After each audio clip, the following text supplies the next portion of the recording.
Testing 1, 2, testing.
Good evening, everyone. It's 7 o'clock, and I'm calling this regular meeting of the Village Board to order.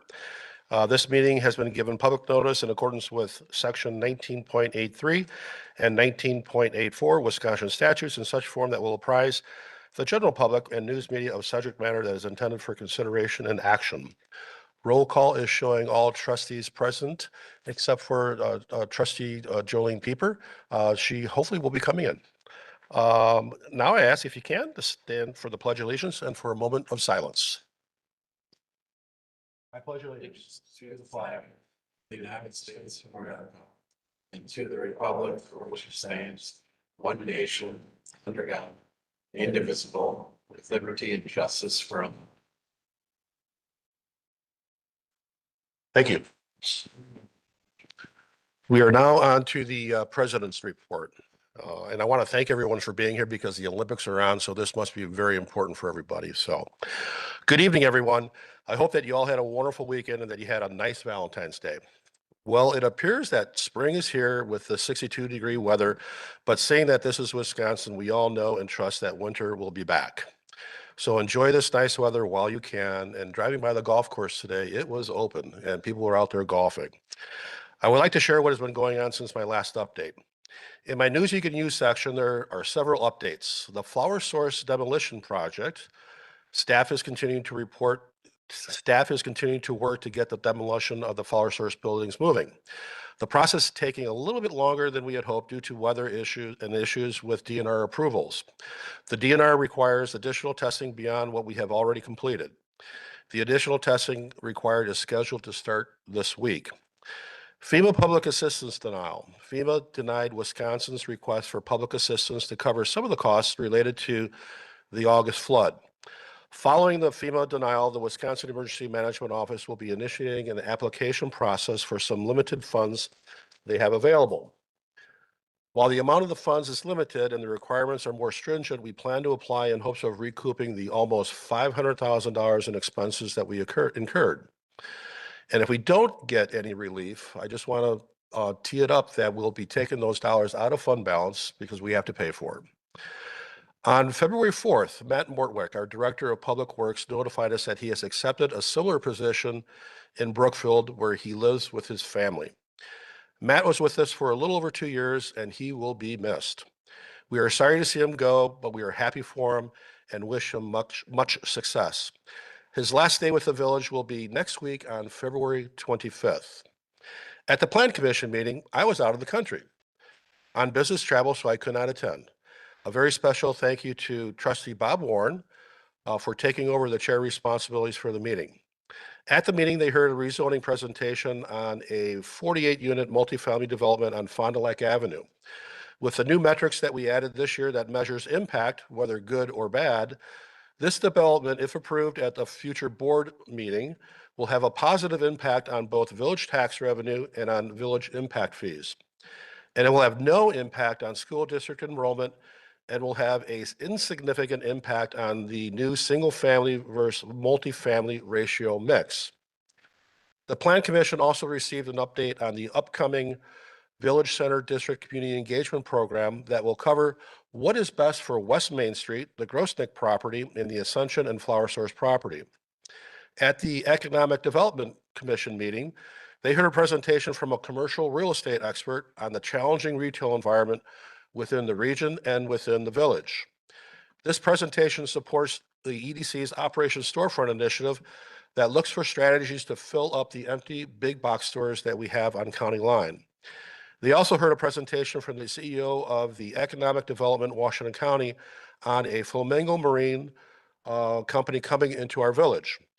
Having Flamingo Marine in the village is a major success story and will facilitate the closing of TID number 8 much sooner than later. At my standing weekly village administrator meeting, we reviewed the agendas for this evening's village board meeting and along with the GGF Finance Committee meeting that was held earlier this evening. Our village administrator also shared that he has accepted the position of village manager in the village of Fox Point and that he was giving a 30 days notice. Administrator Kreklow's last day with the village will be March 13. Though I've only had the pleasure of working with Steve since I was elected this past April, I want to say that we had a very good working relationship and we have implemented many new strategies to move the village forward. I have found him to be a true professional and he will be missed. Finally, we are working on a transition plan and my colleagues on the board will be discussing that this evening to ensure continuity of village operations. Moving on to this evening's village board, our agenda includes some important matters that include an intergovernmental agreement with Washington County related to a $750,000 forgivable loan to Flamingo Marine. Again, I mentioned this earlier, by having Flamingo Marine here, that will facilitate the closing of TID number 8 sooner than later. Blackstone Creek Land Exchange. During 2025, the village board directed staff to obtain appraisals of the parcels included in a potential exchange to assist with the decision on how to move forward. The packet for this evening includes these appraisals and other information that the board requested. And this will be discussion only and no action will be taken tonight. Another item, acquisition of county line property for the relocation of lift station number 6. The Utility Advisory Committee and the Public Works and Highways Committee both recommended the board proceeds with the acquisition of the property. And finally, to ensure the continuity of village operations, engagement of a firm to provide interim staff and recruiting services for the Public Works Director and the Village Administrator positions. I'm looking forward to our meeting this evening as we work all together to move Germantown forward to make our community a better place to live, work, and play. Thank you. Announcements of forthcoming events of public interest, committee and department reports. Trustee Kaminsky. Public Works will meet in this room on Wednesday, March 4th at 5:30 p.m. Trustee Rick Miller. General Government and Finance will meet in this room on March 16th, Monday, March 16th in this boardroom. Trustee Megutz. Public Safety will meet in this room on Monday, March 2nd at 6 p.m. And this coming Sunday, the 22nd, the Germantown Canine Fundraising Organization is having a chili cook-off at Bub's Irish Pub from 2 to 5. All the money raised at that will go to the running of the canine unit at the PD. It's $10 per person or $25 per family. Great. Any other committee or commission chairs would like to speak? Trustee Jan Miller. Good evening. We will have a Economic Development Commission meeting here in the village boardroom on Tuesday, March, I lost the date. Tuesday, March 11th. Is that right? 10th. 10th, thank you. Tuesday, March 10th here at 6 p.m. Thank you. Would anybody else like to speak? Okay, we're moving on to item 6, citizens input. Would anybody like to speak tonight? You've got 4 minutes. And good evening and welcome. Just have your yellow sheet filled out, please.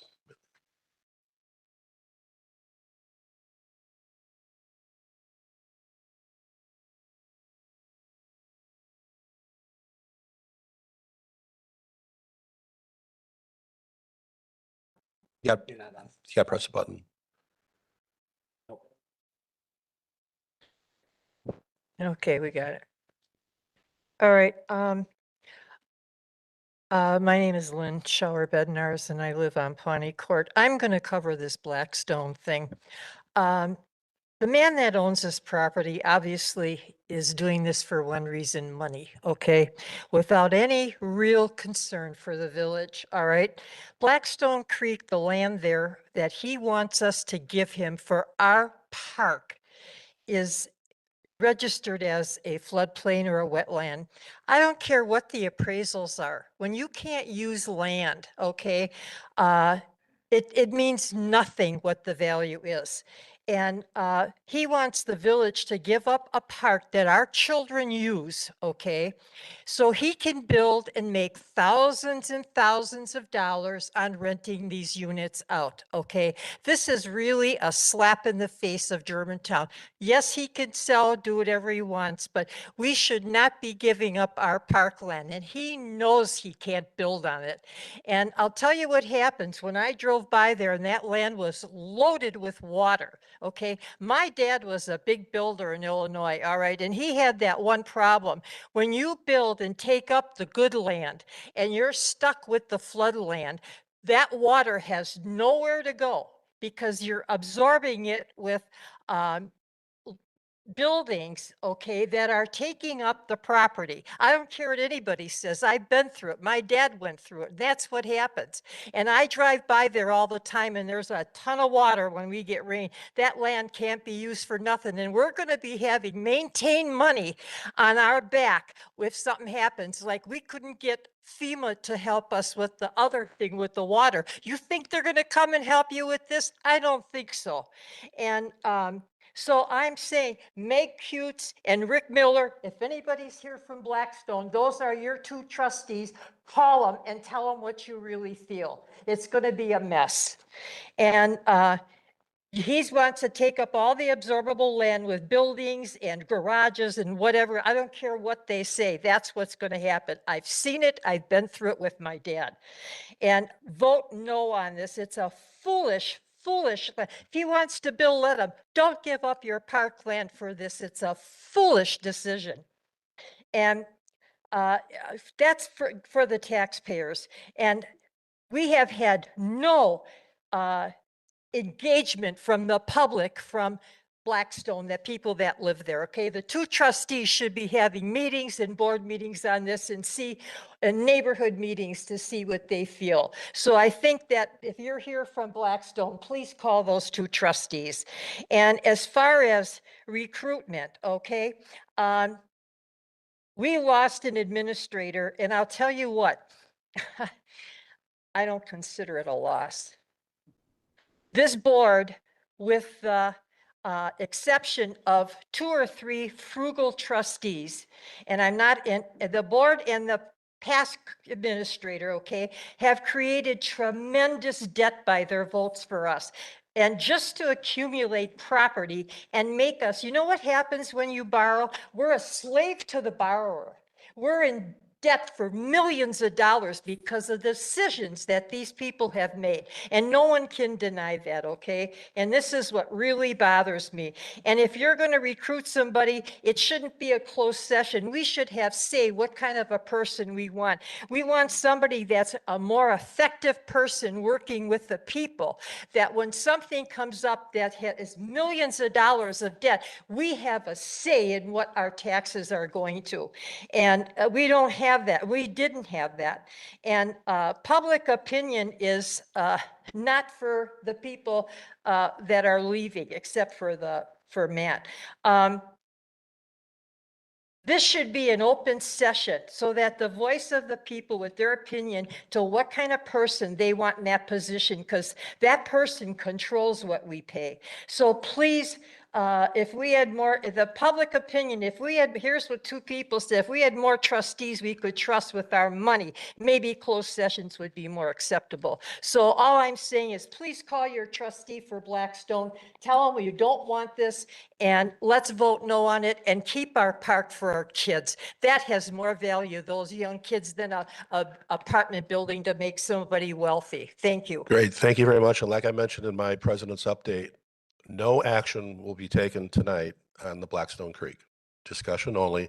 And I welcome the discussion with my colleagues. So would anybody else like to come forward tonight? Good evening and welcome. Thank you.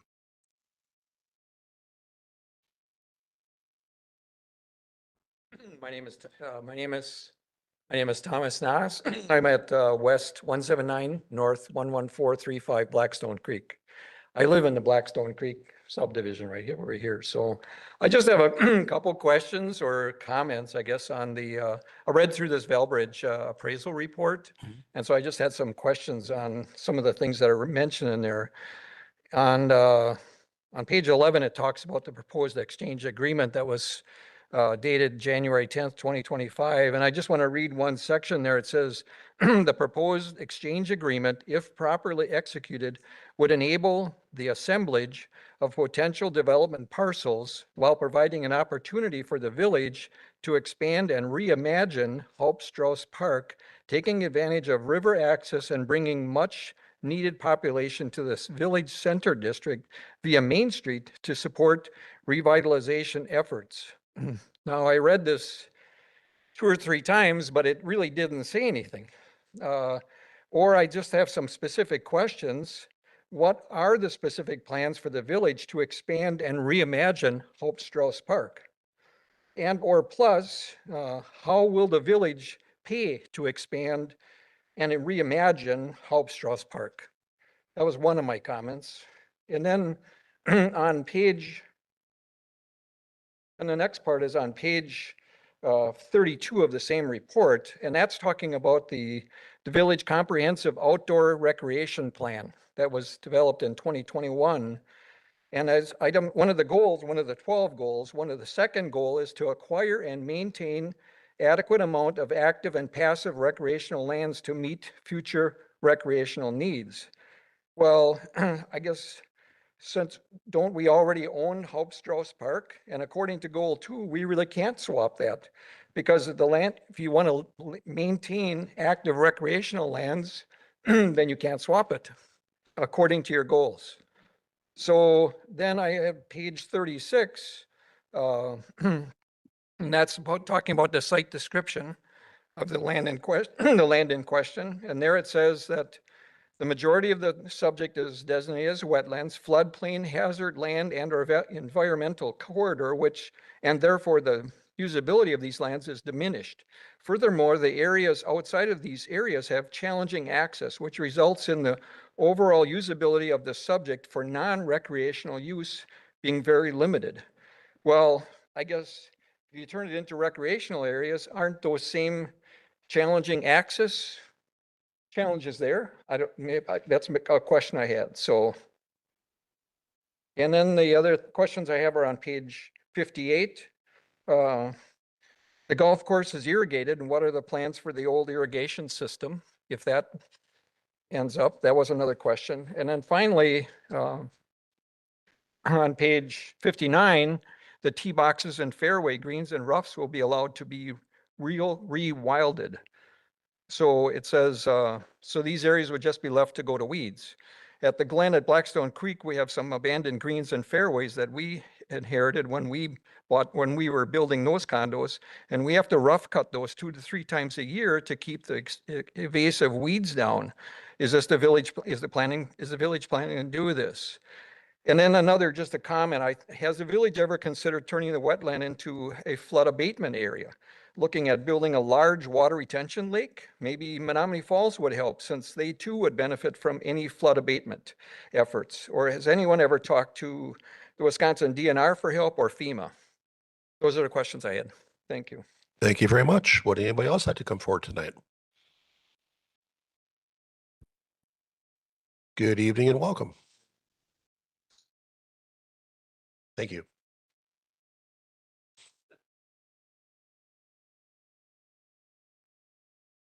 Good evening. Thank you. I didn't know, I am a homeowner in Blackstone Creek. State your name and address about Yeah. the record, please. Okay, John Casanova.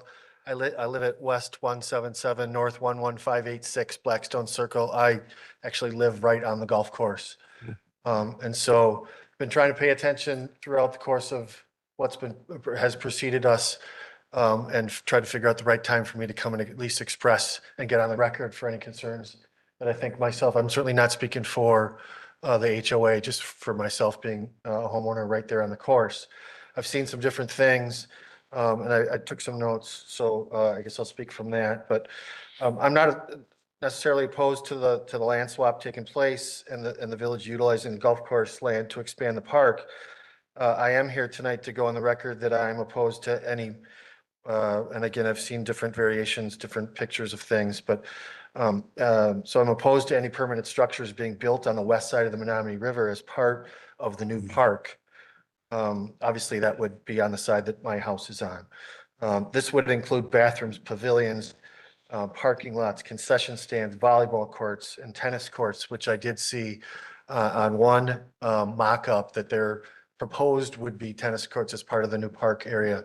Tennis courts which would be butting up adjacent to the back of my property on what is now the 15th tee of the golf course. I did ultimately, I did see that there were additional pickleball courts in the rendering, which I saw a plan for the east side of the river. But demand recently has dictated the tennis courts get turned into pickleball courts in many areas, either permanently or temporarily. There are numerous examples that the additional noise and lights of these buildings and courts negatively impact the adjacent residential homes. So wanted to speak to that. And also I wanted to speak to concerns that I would have to where public access would end up being to the new park. I have concerns whether fences would be put up to separate the 20 homes that are currently on the golf course that would be on the new park. As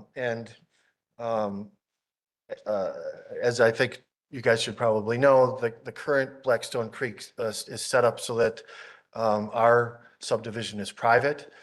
There's no public parking, there's no public access to the golf course, so I certainly have concerns.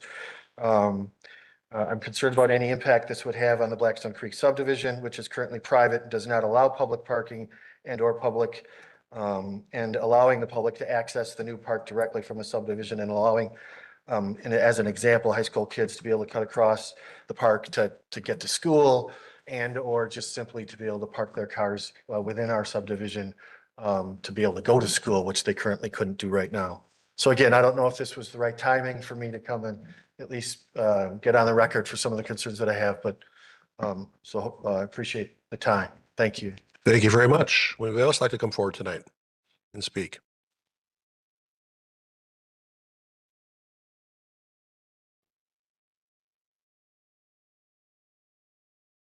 Good evening and welcome. Welcome. This will totally change the subject, but I looked on the website to see when Germantown decided that the condos should pay their own way for garbage pickup, and there is no historical. Just state your name first. Dormanberger, 7 Pines. You want the whole address? Okay. And there is nothing on the websites that says anything about historical record of when they decided to do this. And I also heard that it was the developer that decided many years ago that they should pay their own way for condos. Now, if this is true, then Germantown has been reaping a harvest on our taxes because we're not getting the service.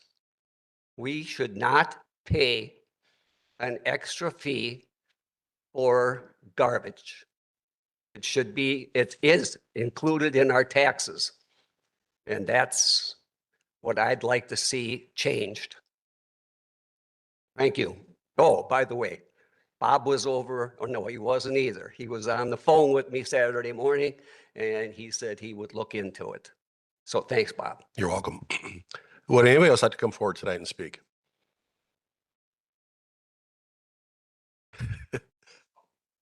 Good evening, welcome. State your name and record when you get there.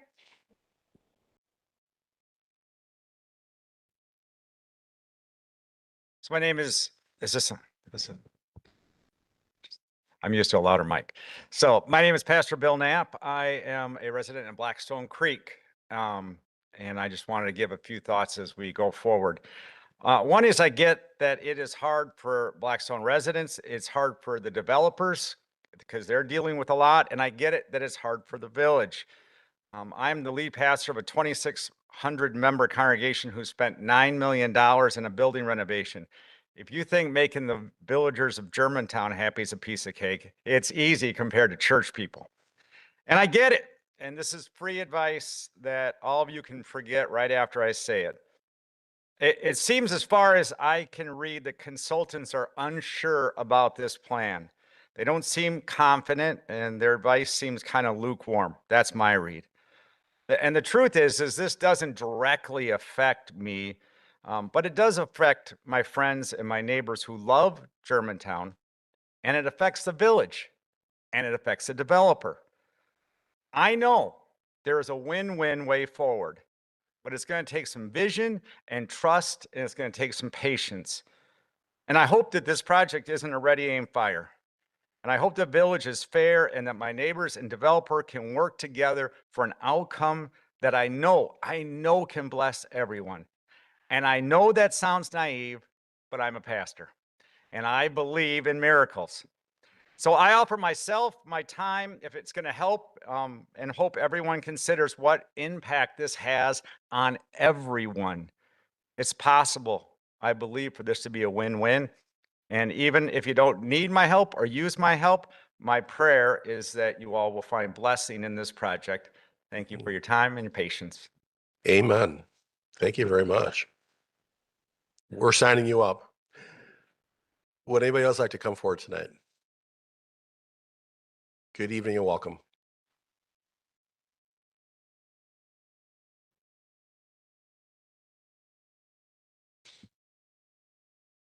Neil Rissler, N106W14743, Harrison Circle. Boy, that's going to be a hard act to follow. I was originally planning to come here to obtain more information on the rezoning of the property on 145 and north of County Line Road. Obviously, I'm sort of a day late and a dollar short on that one. By the way, I'm not in favor of it, but not that that matters at this point in time. I would also like to take some time to talk about the village of Germantown and the board meetings, et cetera. I believe the board members are trying to do what they feel is the best for the village of Germantown. However, I'm not sure that this view is universally seen by the citizens of Germantown. As a citizen of Germantown, I'm in favor of items that are best for myself and my neighbors. Obviously, we all have a myopic view of what we want, and we don't have the grand view. Things that I'm concerned about include living in a safe community, emergency response, property taxes, water, sewer, infrastructure, traffic, schools, land use for parks and green space, and especially the financial condition of our village. I believe most villagers feel the same way that I do. I've attended a number of the board meetings and even tried to speak at a couple of them. I found that citizen input is an important part and a meaningful part of the village meeting, and I applaud you for having it. The people who speak on an issue, on both sides of an issue, are passionate about what they want and what they're saying. After the open comment section is done, it goes to the village deciding what is going to be passed and what isn't going to be passed. During this section, the board members have a chance to raise questions about what they have, and then vote on the issue. To the casual observer, it seems like no matter how passionate and how well thought up the citizen input was, it was ignored during voting. One might question, is citizen input meant to help sway board members' votes, or is it a way to let the village citizens blow off steam before the trustees vote? I realize that board members have information that citizens may not have and impacts the way they vote. Regardless of the outcome of their voting, one side is going to be happy and one side is going to be unhappy. Citizens usually don't have a clue as to why each board member voted the way they voted. I would suggest that the board consider that when a board member votes, they state why they voted the way they did and why this is a benefit to the people living in the village of Germantown. I do want to close by thanking the board members for allowing citizen input. I also wanted to say that I honor the board and the committees that do this work. It is a thankless job, and it's impossible to please everyone. You do a lot of work, spend a lot of time away from your family to do these jobs. I may not agree with your decisions, but I appreciate your dedication for the work you do. Thank you. Thank you very much. Would anybody else like to come forward tonight and speak? I like your shirt. Good evening, welcome. How you doing?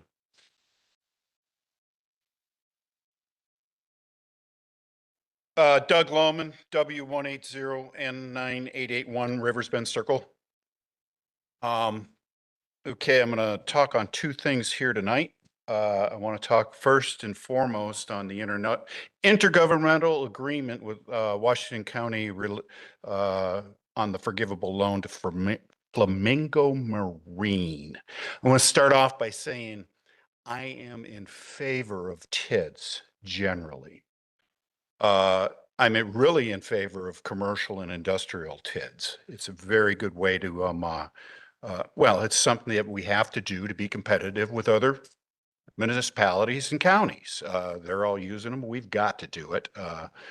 But I just basically want to say I'm in favor of them. But this one, I find the whole IGA in the coordination with Washington County to give a forgivable loan to Flamingo Marine incredibly disturbing. It just seems to me like we have a package here that's what, 400 plus pages long, came out on Thursday. You all have to go through all that. And lo and behold, you have to make a decision on this on the following Monday night. And the strange thing is that it seems that the first that any trustee or commissioner that I could find, the first they found out about it was last Tuesday night. Now this has had to have been going around somehow or another. Now, and when I read this thing right here, this to me is a shell game. It's all a shell game. I would really take some time on this, and I would get rid of this off the schedule tonight. Take some time on it so that we can make a proper decision. Let me relate this back to our previous election. The president here was elected to his office in a downright landslide. And a lot of that came from decisions like that and closed meetings. You know, you can blame it on this candidate said that candidate said that, and, you know, President Soderberg was successful and everything like that. But my read on it was it just came down to everybody was sick and tired of the closed meetings and land purchases, agreements such as this.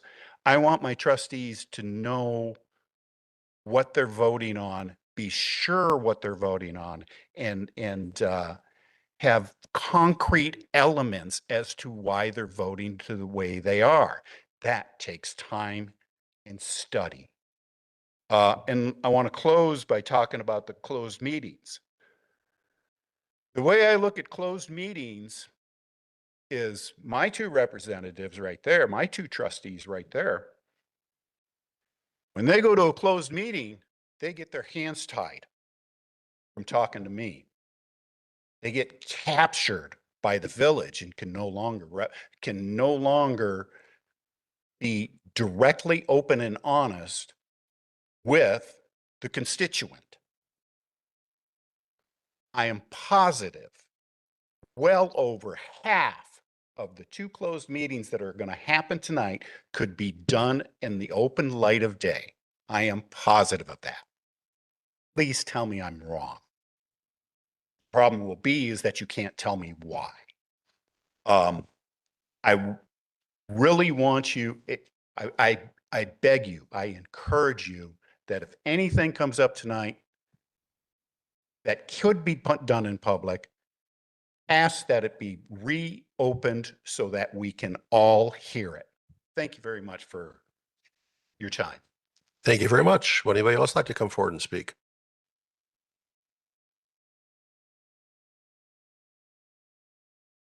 Good evening and welcome.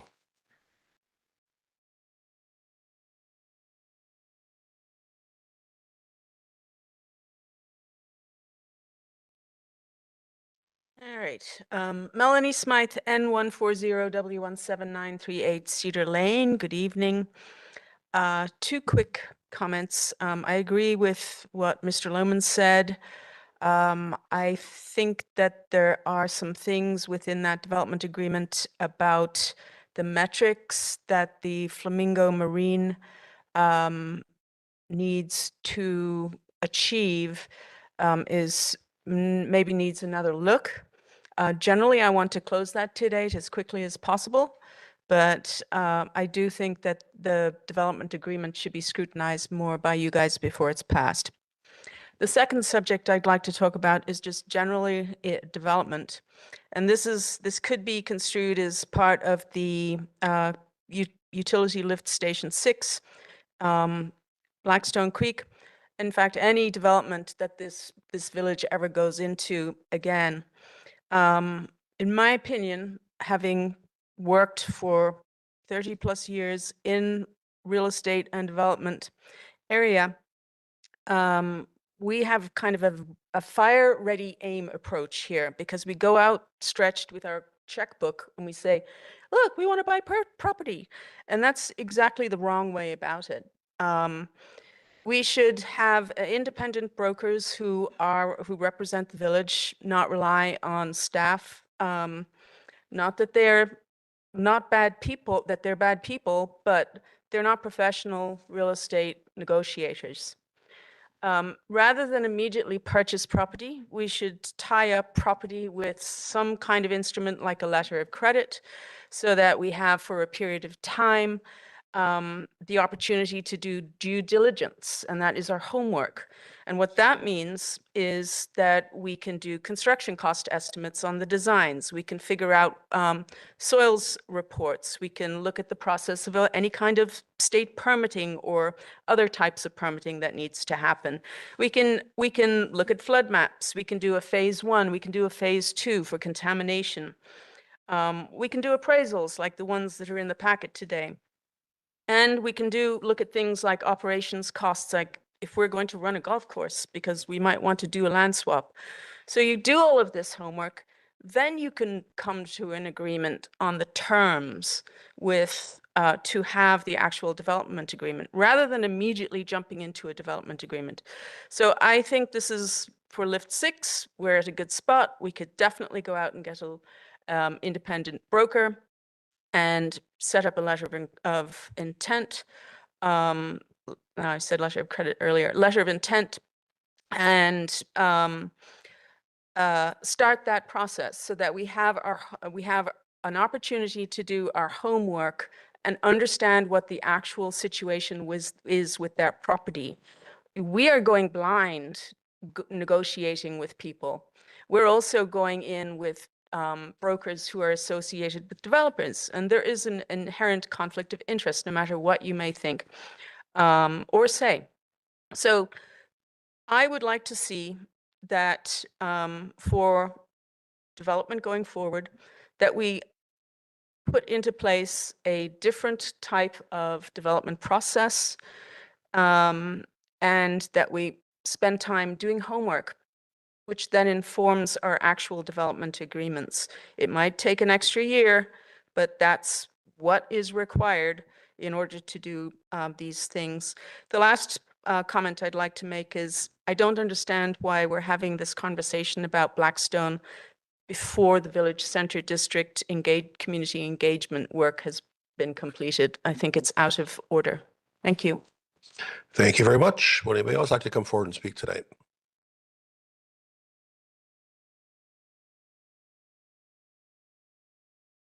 Would anybody on WebEx like to speak tonight? Doesn't look like it. Okay, moving on to item 7, consent agenda. I'll entertain a motion. I'll make a motion to approve consent agenda items A through H as presented. Second. Discussion. I'd like to pull item H. Item H. Okay. We have a second for items A through G. Any discussion? Seeing none, all those in favor, please say aye. Aye. Oh, roll call. Roll call. Trusting everyone there. Okay. Under consent agenda, all items to approve with the exception of item H, beginning with trustee Warren, Aye. trustee Cutts, Aye. trustee Baum, Aye. trustee Jan Miller, Aye. trustee Borst, Aye. trustee Pieper, trustee Rick Miller, Aye. trustee Kaminsky, President Sutterberg. Aye. Okay, we're on to item H. Trustee Cutts. I just have a question. I don't know if Matt can answer it, or if it's more on the finance side. But for the acquisition of the right of way to put the roundabout in, the village is supposed to get a payment of about $13,500. What normally happens with that money? Does it just go in the general fund? Is it used for DPW? You definitely have the wrong Matt for that answer. Okay. That was my only question. I was just curious what happens with the revenue we receive. Typically, revenue on something like this generally would go into the general fund unless there was some direction to put it elsewhere. Sometimes some communities, for example, might have a special fund that gets set aside for, whenever they have something like this to just kind of stock some money aside for future capital projects, something like that. But without a designation, it would just go to the general fund typically. All right, thank you. So we have a second, correct? Yep. Right, so this is involving dollars too? Yep. Roll call.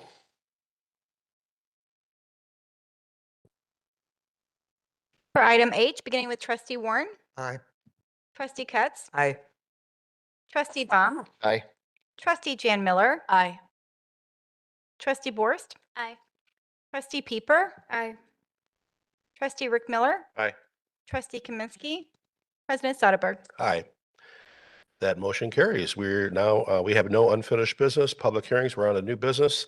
Item A, intergovernmental agreement with Washington County related to a $750,000 forgivable loan to Flamengo Marine, and this is action.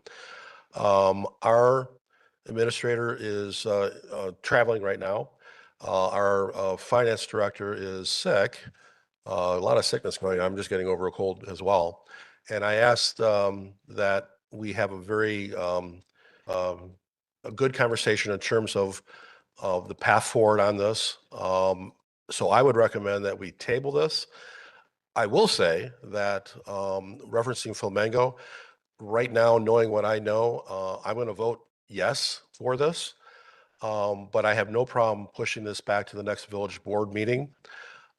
It appears that there is an opportunity for process improvement so that when something like this comes down the pike in the future, that the GGF has full knowledge of it. And also all the trustees have awareness of it. I think it's wonderful that Flamengo Marine chose our community to set up a shop. I know that it will accelerate the closing of TID number 8, but please don't take my word for it. I want to have the finance director share this information with everybody so that we all can have a conversation in terms of the path forward. So, Trustee Baum.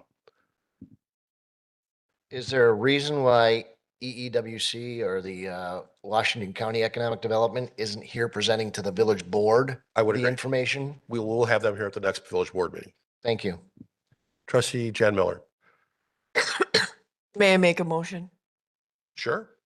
I'd like to make a motion to postpone this item until our next board meeting, when all those people that we require are present, the administrator, our finance director, and perhaps the EDWC. Great. Second. Who seconded that? Great. Discussion. Trustee Jolene Pieper. Is anybody here from Flamingo Marine? Doesn't look like it. So. Trustee Cutts. I agree with postponing it. I have several questions related to the loan and the forgivable part of it and money being paid out of the TID. I also agree that the process needs to be better because the sign was already approved for them on the building and they're in there, and now they're coming forward with a loan they probably already have. What happens if we don't approve it? So I have some issues with how it was done. Opportunity for process improvement. I agree. So further discussion. Seeing none, all those in favor, please say aye. Aye. Any opposed? That motion carries. We are now on to item B, Blackstone Creek Land Exchange. Again, this is discussion only. And this was at the request of my colleagues on the board to get the land appraised so that further discussion can take place in terms of path forwards.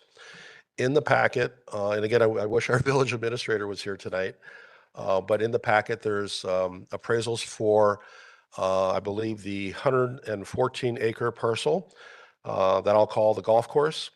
That's part of the land exchange. There's an appraisal for the park area, the 2.61 acre parcel. And then there's an appraisal for the recycling center of 5.45 acres, which really should be 10.5 acres because that is the entire parcel for the recycling center. And you look at the pricing for the 114 that came in, the appraisal of 1.2 million. The park 2.61 acres came in at 290,000, and the recycling center of 5.45 acres came in at 480,000. And I would just mention that we should probably double that number because, you know, we're looking at getting rid of, as part of the land swap, with the fact I'm only one vote, to include the 10.54 acres. So should we double that to almost $1 million? I don't know. But the purpose of this conversation is just to discuss what the trustees feel we should do, what they want there. I do know that we do have community engagement coming forward in the near future that we'll talk about, and if I said this in my president's update report, the West Main Street, what we want there, what we want at Grosnick, what we want at Flower Source Ascension. So there's a lot of moving parts. I will say, in the full spirit of transparency, I did have a conversation with the landowner because I'm hearing a lot of things from people about two different people want to buy the golf course. And I know that this board turned down a multifamily proposal just north of the corner there where we're putting Culvers in. That was turned down. And I know there was conversation at that time, what about the golf course? So there's a lot of moving parts here. And I welcome the conversation here for discussion only, and no action will be taken tonight. So I'm just going to open it up for a conversation. Trustee Rick Miller. I'm just going to make something really obvious here, but if we are losing a pickleball court and a skate park, that's not an addition to the Germantown. That's a subtraction off of the bill or off of the value. Can I? It should be a negative 180. It shouldn't be a positive 180 on that. The difference is that if we do this land swap, we have to potentially rebuild the pickleball courts and skate parks. So that should come off of the sale price. Yeah, again, I think there's more due diligence, certainly more due diligence that needs to be done. Right now, the board can't even come to an agreement in terms of snow removal on sidewalks. And if we pick up 114 acres of parkland, which I welcome picking up additional parkland, by the way, I think it's wonderful for our community. How are we going to pay for it? How are we going to pay for, on the operations side of the budget, how are we going to pay for cutting, mowing? How are we going to pay for infrastructure improvements, the pickleball courts, other things? We don't have the money today. I think this is somewhat premature. But again, because of the request from the board, that is why this is on the agenda tonight, because we have to close this out from an appraisal standpoint. Trustee? Just a question. You said people are looking at the golf course to potentially purchase it. Yes. Now, who owns it now? The developer, The correct? developer does. Okay, so he is possibility that he could sell it. Yes. Okay, this is very premature. Ultimately, I think it's a great idea to see development in this area because I think it will feed in not only to the downtown Germantown, what we call downtown, and will also, you have to look at least 5 to 10 years in the future. I think it would be a tremendous asset to have additional park space, beautiful green space for hiking and that type of thing. And you have time to figure out how you're going to pay for it. I mean, anytime you buy a park or create a park, which we haven't done in many years, it costs some money for upkeep. But I think that's something we can figure out. And I think it would be a great asset for the village. And I think it has to be a combination of public-private. We take parkland and we share for development. I have no problem with that. Can I? Sure. Sorry. Just, I guess before we jump into anything more, and I'm not sure what happened. Administrator Kreckler did have a memo that was in the back end of Civic Clerk that for whatever reason didn't get put into the agenda packet, and I'm not sure why that is the case. What's on the screen is basically that memo. You see he started with the top. Just wanted to just highlight, I think, the key components of what he had for everybody's purpose. Here you see just the appraisal summary, basically the value of the golf course, less the value of the recycling center, less Hauptstrasse, which would come off the top, gives you the net potential purchase price of the golf course land. He did get costs to relocate the pickleball courts and the skate park, which would be a cost to us. And so you see there that the total village cost would be $610,000 in that respect. Now, recognizing Trustee Miller's point, it doesn't have to be a cost to us. That could be part of the negotiations if you get to that point of what the purchase price might be in an effort to try to offset that. But I think what Steve was just looking to do is just to try to highlight, the known costs or the estimated costs in terms of what was going to happen. He then had an analysis of just the potential impact fees. What I'm not able to tell, he told me, and I don't recall the answer, unfortunately, is if this calculation on the impact fees was based solely on the projection of the development that would happen within the area of the swap, or if this was a bigger number that included the rest of the Blackstone parcel.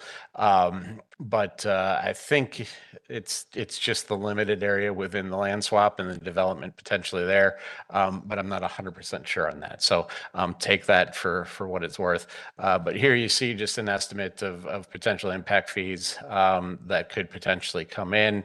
And then lastly, he did note that he did talk with the folks at MMSD and indicated that their Green Seams program would be willing to potentially participate in the process as they have in the past when we've talked about similar type developments on the property. So they continue to have some potential interest which would be another source of potential funding as we move forward. So just wanted to give everybody that background to the extent that it matters. Yeah, I wish this was in the packet because I would say the preceding page that you had, the appraisal, again, I'm only one vote, the 5.45 acres recycling, we should double that to the 10 acres because what are we going to do with another 5 acres? But again, this is good information. And I'd also say that, we've got the community engagement discussions going.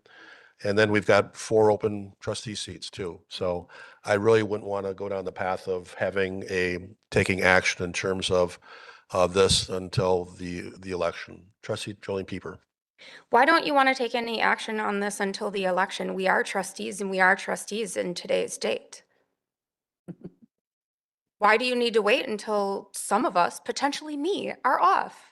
Well, I would love to have the community engagement because we're paying a high price for a consultant to find out what do we want on West Main Street. So, Okay, and I have a hard time believing these appraisal numbers. If the recycling center with all of that acreage and riverfront property is only 480,000, can I buy it then for 480,000? if the board decides to sell the property, by all means. Okay, I'd also like to buy a Hauptstrasse for only 290,000. Holy cow. That is great. I mean, for prime downtown property in the village of Germantown on Main Street, to only spend that amount of money? I would agree. And it comes with a pickleball court? This is ridiculous. The fact that we're even considering this. What happened to the negotiations of having the multifamily built at the Village Center District? Your question to me is what? What happened to the negotiations with swapping Blackstone with the Village Center District land? Village Center District land, which is where? Flower Source. Okay, You didn't know where the Village Center District was? I don't think, I believe we put that to bed, but I'm not gonna speak for the developer. Or, again, if Mr. Kreklo was here, I'm sure he could comment on that. So you aren't aware of any of it as our village president? You're in conversations with Steve. No, I'm not aware of it. weekly. I'm not aware of it. And I know that And was a huge I have conversation. weekly conversations with the village administrator. So you didn't mention any of it to you? I'm not aware of it. I care, Terry. I think the residents care. It does. It has everything to do with what we're talking about. Further discussion. Trustee Baum. There's so much misinformation out here that we really can't discuss it. First off, a resident talking about this whole area being floodplain. It is not. You are wrong as usual. There's a substantial portion of this land on the west side that is above the floodplain. It was dry during the storms. It will be dry forever. So to call it all floodplain is incorrect. Misinformation being cast out there. We learned 8-9 years ago when this originally came forward to us that MMSD was looking for land to revamp to assist with the drainage issues in our community. And they were willing to participate in regrading a majority of the golf course. If we work with them again, we can get the drainage addressed. They will do a significant amount of work at no cost to us. That is what they told us 8 years ago. Could you imagine if they did regrade it and we got a nice larger lake there and a waterfall there that then goes under the river? We could really enhance this area as a feature to the village of Germantown. Excuse me. Can you silence our crowd, please? Telling you you're misinforming people. The right. engagement We have a meeting to run, please. Thank is you. in the works. We have a process that we are bringing forward. We are having the residents come forward, give ideas of what can be done with the west side of Main Street, the Grosnick property, and the Flower Source. That is in the works. We are asking for village feedback on what can be done on all three areas. We are looking for your feedback. The borrowing issue, well, I'm not going to talk about that because that's a whole different issue and she's misinformed on that again too. The plan that people have referenced is a plan that I did. It is a bullet point drawing of here's things that are possible in this park area. It's not, this is what we're doing. It's ideas for everybody to start thinking about. Do I put stuff up on the dry land next to the residential area? Yeah, because that's what we can build on. You can't build down by the water because that does flood. That is why the golf course is not viable. It floods every year. It floods for multiple weeks at the beginning of the season, and the operators just can't make a go of it. We've had this discussion with them for 8-9 years now. This is how long the village has been talking about this. To say that we are hiding it from people is incorrect because this has been talked about at open meetings for years. Challenging access. No, once we own the recycling center, the recycling center takes us from Main Street to the water. If we swap the land, we have access to Main Street into the golf course. I believe, and Brian, I'm not sure if you remember, I think there's an easement through Blackstone for a sidewalk. It used to be an extension of Main Street to go through. And when Blackstone came in, we reserved an easement for a walkway through to get to, from Main Street to the high school, so that the high school students could come to Main Street and get jobs on Main Street. Because we wanted to reinvigorate Main Street with businesses. So there is an easement through that area right now. Always has been, as long as I've been on this board. Again, MMSD, we're going to work with for the flood abatement. So the discussion on not having any issues or not solving any problems, no, we would work with them to solve the flood issues. What goes in this park, I talked about it, it's yet to be determined. We have an engagement process coming up. We need your feedback. I don't know, does anybody know if this site is active yet? Because I've been out there almost every day and I can't get anything on this engagement site. We know if it's active? I'm not aware of it. Jeff is out sick as well, and he was going to be here tonight, so. Okay. So there is an easement. Vision, trust, third word was cooperation. Vision. There is no vision for this yet. It is an opportunity that is before us. My drawing was to start people thinking about a vision. Until you have that vision, it's just talk. The 4.5 acres is the wrong number. It is wrong because the 10 acres you're talking about is the entire recycling center. Only 5.4 acres is buildable. That's all we're transferring to them. The non-buildable we're keeping. So it's not 10 acres. It's not double the price. Misinformation. Fire, look, aim. That's 100% wrong. We are not taking action on this. We have an opportunity. We are asking for information. We are asking for feedback. That is looking, trying to find out what we want to do. I have a very big problem with the misinformation that's being presented. There are so many things that it's a great opportunity, but we need to talk about it. We need to get further information before we make a decision.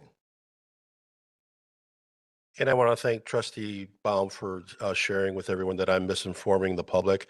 Like I mentioned, that I'm one vote only, and I would support not just the 5.45 acres, but the entire parcel with the additional increase in cost. That is informing anyone.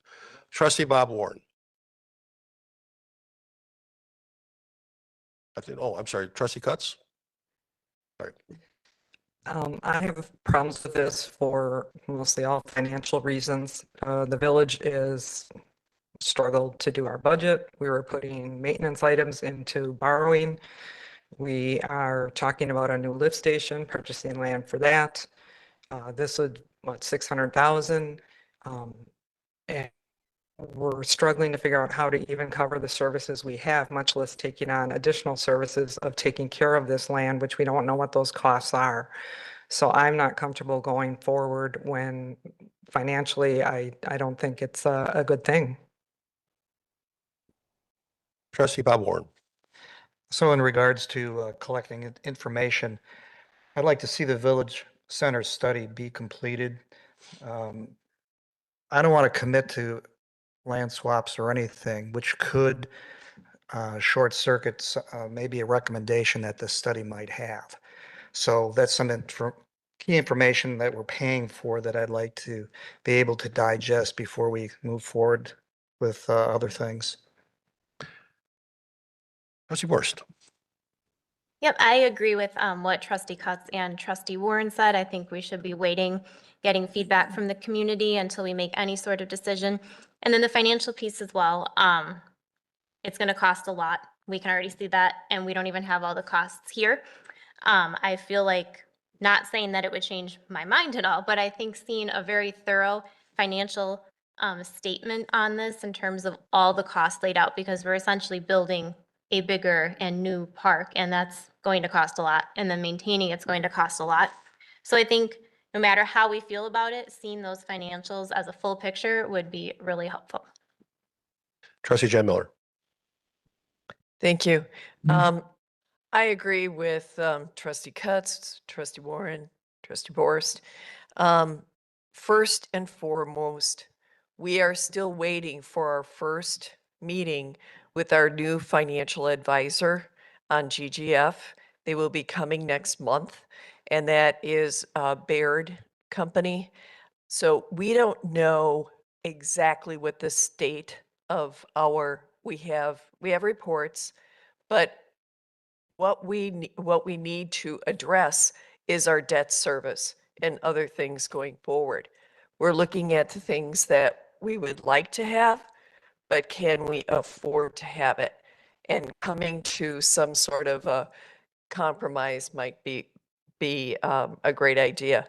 So once we have the financials, then I agree we have to wait for the Village Center study that we're spending money on that will open up the airways, whether you're online or here in the Village Center or at an event, you'll get an opportunity to talk about what you want, the residents of the Village of Germantown.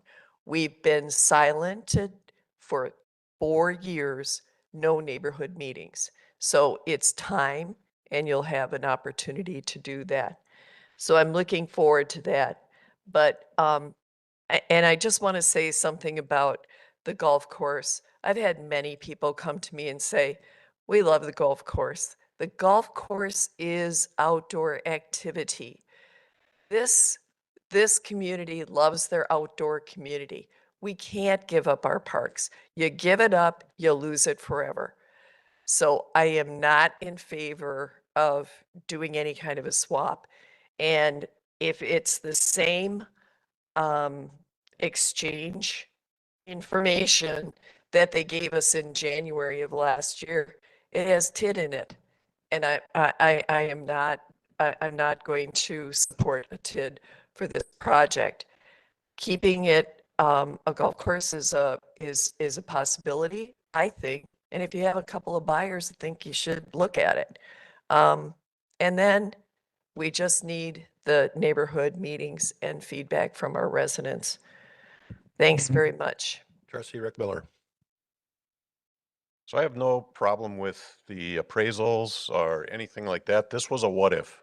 Do you, right, Mr. Cedric? Is the village interested in swapping the property or not? And, you know, that was kind of how we started this whole thing. Are we interested in a swap? And it sounds like we're not interested in a swap. So that's fine, but we went through that process and we did that part. The one thing I remember is shortly before I was on the board, I want to say it's about 13, 14 years ago, Green Seams was interested in doing a land swap. And they were going to purchase this at the time. The golf course was for sale. They were going to purchase this and then do a land swap with the Wilderness Park and some of that property up there at the headwaters. And now that I look back at that, I go, no, that wouldn't be a bad plan. If the golf course ever ceases to exist, that would be something that I would be interested in looking at and doing that type of swap with Green Seams in that aspect. That's where the money comes from, because my concern right now is like everybody else. Our budget is so tight, we don't have room to create another park or to create any more infrastructure here and then maintain it year after year. We just don't have that excess. It would take a referendum to have this done and pay for it. That's my opinion. Trustee Kaminsky. My last comment on this, because I hear all the Green Seams, I also was on the board, and I was the vote that stopped it from happening at the time for much of the reason that we're talking about. We could not afford the upkeep back then of a big park. The problem with Green Seams, and I have a thick file on it, and I kept it probably just for this reason. The problem with Green Seams is they were willing to purchase that park for us or do a trade because they want that for the water flowage and the absorption. They were not going to bring bulldozers in there and make it better in any way, shape, or form. What they did not let us do was even put up a toilet or a picnic shelter. You could do nothing on that property that didn't already exist. It would be just like the property at the end of your road, David, that big open area, whatever we call that. It's not us. It belongs to Green Seams. You can't do anything with it. You can walk on it, you can hunt on it, you can't do anything else. There would never be any pavement in there. They'd probably make you take the pavement that exists. The golf paths, I think, are gravel, I can't remember. If it's paved, it'll have to come out. They will not let you put any hard structure at all. So therefore, you have a park for bird watching. And you're still maintaining it, except you can't use it. So that's why I'm totally against Green Seams coming in, unless they've changed dramatically in the past 13 years. Well, I'm pro bird watching, so thank you for sharing that. So Trustee Baum. So Green Seams has changed. When I was on the Plan Commission a year ago, Director Retzloff did come and talk to us about it. Steve and Jeff had met with MMSD. They would participate with us. They were not going to force all that stuff upon us because we were taking control of this. So we could do all the stuff we wanted to do, and they would simply come in and do the regrading, rework the river for the benefit of the village. So there is an opportunity to work with them when we're in charge. Yes, I agree with you. Back then, MMSD was taking charge and Green Teams, and they weren't going to allow us to do anything. Jeff and Steve have had other discussions with them. They had brought in some civil engineers, and they had been working with Green Teams elsewhere and reversed the process just like we intended to do to get what that village wanted to do. So, and back to an original issue, they only want 5 acres. They don't want 10. It's only a 5-acre swap. Further discussion before we move on. Well, thank you, everyone. A very healthy discussion. I don't think the door's closed yet. I'm looking forward to the community engagement for Grossnick, Flower Source, Ascension, and also West Main.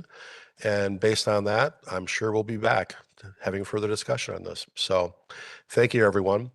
We are now on to item D, acquisition of, possible acquisition of N9. Oh, geez, I'm sorry, Gil. I apologize, man. We're on item C, Fire Station 1 remodeling project. Action. Sorry, apologize. Good evening and welcome.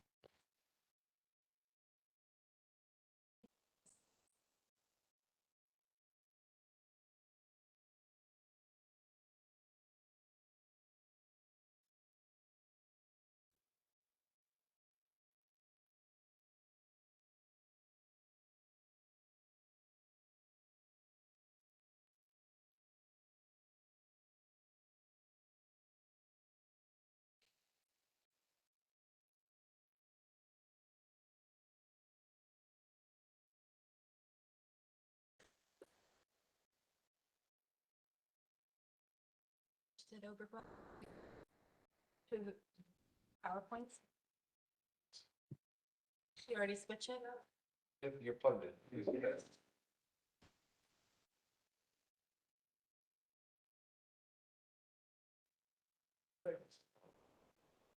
Yeah.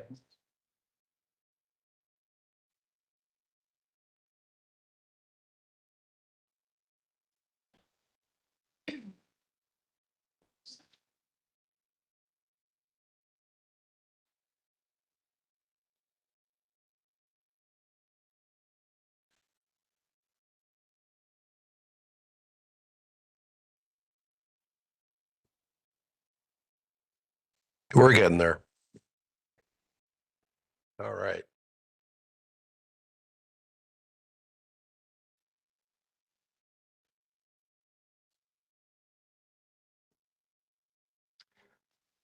Thank you for having me tonight. Let me start out by saying during the 2024 budget proceedings, the village approved $50,000 that included some safety improvements for Fire Station 1 and the renovation of the Fireman's Park picnic shelter. However, in the process of planning the renovation of the picnic shelter, we learned that the funding budgeted would not be enough for all the work that needed to be done. We drafted or got an engineering report from Greff Consultants that the cost to do all the repairs for the shelter that actually needed to be done was around $122,000, much more than what was budgeted for.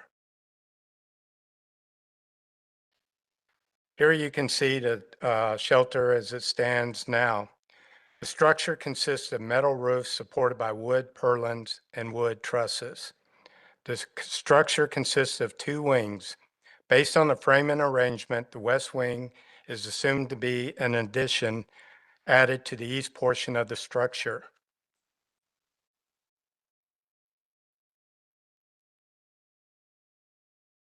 On the west side, the columns are built up from multiple wood members. The foundation system below the column was not observed. The floor consists of a concrete slab on grade. However, due to the study done by the engineers, you can see on this chart that there are 13 posts that need immediate replacing and 8 more that will be needing replacement in the near future. The wood columns on the southeast and northeast corner are based on,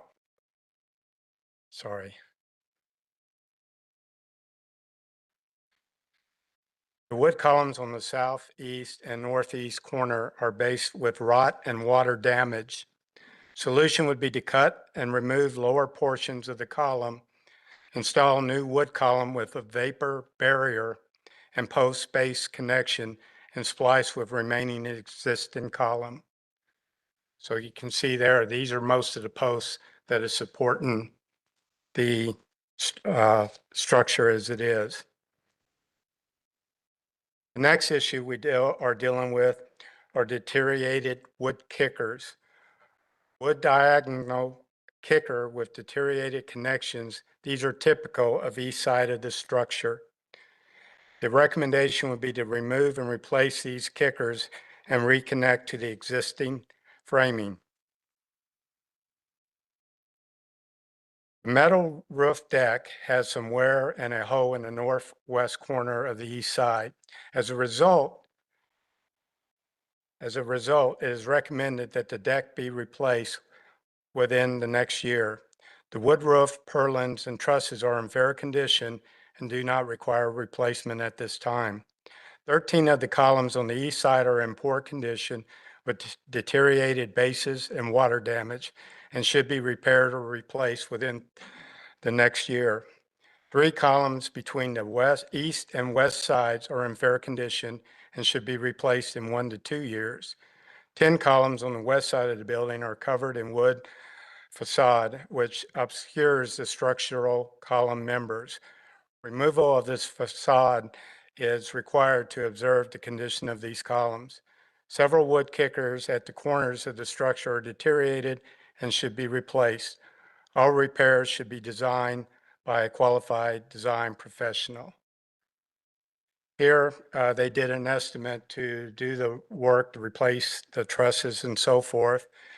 And the estimated cost is, this was several months ago, $122,599. Now, if you wanted to consider replacing the shelter with a new shelter, at this point, the shelter that you're seeing now was built and designed by Keller Construction, and they have placed this at the Ashbury Woods Pavilion. This structure here is 1,250 square feet, so it's quite a bit smaller than the structure we have in place now. And the cost for this building was $250,000. Another alternative would be to have the shelter removed, but leave the concrete slab where it could still be used for picnic and games area and still be used for special events, and possibility of renting a tent structure for the event if needed.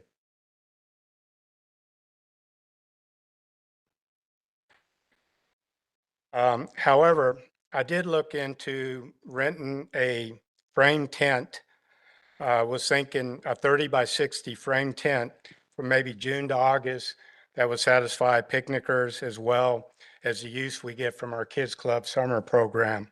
The cost for the 3 months was $11,865. The purchase of frame tent structure to cover the concrete area of the old shelter would run over $100,000, and we would still have to rely on staff DPW during their busiest times to help take down the tarp tent stored during the cold winter months to ensure the longevity of the shelter itself. And to let you know, the shelter, since we opened the indoor shelter there at Fireman's Park, the new indoor shelter, which now is used for our rentals primarily, we've only generated $7,000 for this outdoor shelter. And it was built to generate revenue as well as be in the picnic area. We've also seen, I've seen the shelter get used by some families in small groups, but I don't think it's enough to justify spending the money to rebuild it. So I'm here tonight to ask the board to consider allowing me to use the $50,000 they've already allotted to me for several purposes. One, for the safety purposes in Fire Station 1, replace the drain grates that could be a liability for children playing with metal covers for $2,760. We've already done that. We received approval, so that part's been done. It would take $5,200 to demo the building. This was quoted by H.M. Brandt Demolition, but leave the concrete foundation. If we go that route, I would also request $4,500 for an electrical company to take down the electrical panel system that's on the old and put up a new one on the ground. And this would also allow us more outlets for use. This would be needed. We could use this for special events or other uses when we have the concrete foundation. Also, I request around $4,000 to landscape around the concrete area once it is demolished. I was quoted $30,000 to bring in a professional consulting group that has worked extensively with parks and recreation facilities and develop a long-term plan to remodel Fire Station 1 to be a more accommodating recreation facility. These costs come to approximately $46,460. The remaining $3,600 I would use for contingency for this funding, and that contingency would most likely be cutting concrete around the edge of the shelter where the posts will be cut even with the ground. Okay. As you see, this is the recreation center that we are now blessed to have to do our programs out of. The existing building, this is the back of it. The existing building was a brick veneered masonry fire station. It has a flat roof structure that contains 8 overhead doors, which you can see. And it's obvious to everyone that it is a fire station. I'm about to show you some photos of the interior and some of the exterior of the building and in need of repair. This is as you walk into the fire station. As you can see, there's backpacks and games and stuff we have, because this is what we have to use for our programs. Up until recently, we were still storing DPW equipment and fire station equipment. Now, since then, all that has been removed and we don't have to deal with that anymore. But you can see exposed water lines and electrical lines and the heating ducts and all that in there. As you can see from this, the lighting in there is pretty poor. And so this would be one of the things that would be looked at.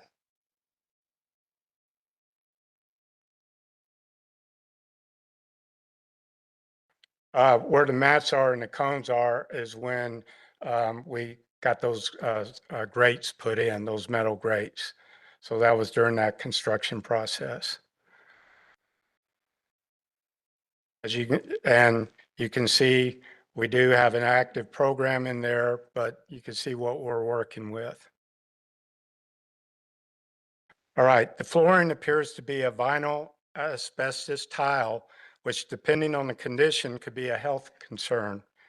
Other materials within the building may also warrant further evaluation for safety. An initial observation suggests that the building will not be totally ADA compliant. Another picture of the flooring. This is a small kitchen area that we use, but the goal of this project would be to change the current look and function of the building to a small, multi-purpose recreation facility. It could be assumed that some major demolition and remodeling may be required. The extent of scope and cost can be better determined after the conditions of the building is assessed.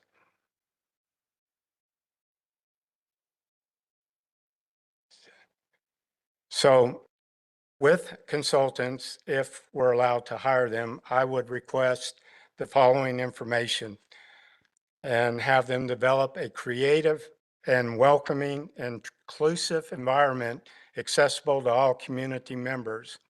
Design and implement a variety of functional and engaging recreation spaces. Right now, we can run one program at a time. So our goal would be to redesign the space in there so we could at least get 2 programs going at once.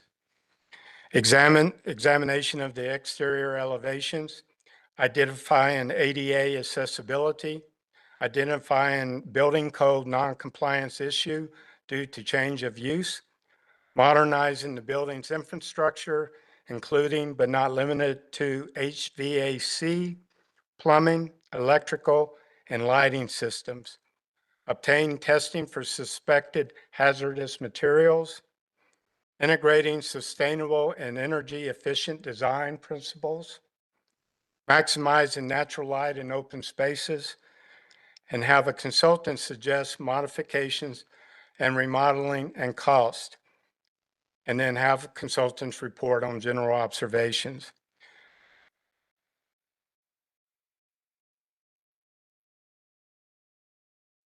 The purpose of this assessment is to determine the magnitude of work that may be required prior to developing design options in the next phase. You can see these next few slides I wanted to show you are various programs we run, from tiny tots to young preschool age kids up to where before they get into junior high school. We do programming out of this building. So you can see our classes are pretty full. Right now, the fire station is the only building assigned to Parks and Recreation for recreational use. The building is used approximately 212 days out of the year, and we host over 20 programs that meet several times a week over several weeks. This does not include the Kids Club program that we run during the summer months that runs 5 days a week for 10 to 12 weeks. All in all, we have over 177,000 uses of this facility that I've shown you. We generate, and I repeat, we generate $177,400 in 2025, and we anticipate that that number is going to increase each year. We anticipate having more programs to Fire Station than one due to the fact that we lost use of the multipurpose room in the old DPW site when they moved to their new facility. Also this summer, we will lose the Survive Alive house when it becomes property of the fire department, in which they'll make use of that facility. This will displace at least 7 programs that run throughout the course of the year. Some of them are high school programs that we reach out to students. If the board chooses to turn down our request for remodeling the fire station, eventually, due to liability and health concerns, we will either have to cancel the many revenue-producing programs or try to work with the school system for more space. And we're currently paying the schools $80,000 a year to be able to run programs like basketball and using their multipurpose room, cafeterias and so forth for our kids club program that generates nearly $1 million a year for the village. We have to use these school facilities because we don't have a lot of these facilities in our parks. And in its current condition, the building is beginning to reflect poorly on the village and is becoming a concern among parents who pay significant fees for the children to participate in programs here. I'm not, you can see some more of the deterioration. I'm not seeking funding for a new recreation center, God forbid, that would cost upward of 30 million. But I am requesting the opportunity to use $30,000 to hire consultants that can look into designs and help us address the safety needs, improve functionality, and complete critical upgrades so the facility will remain in use for many more years. That's all I have.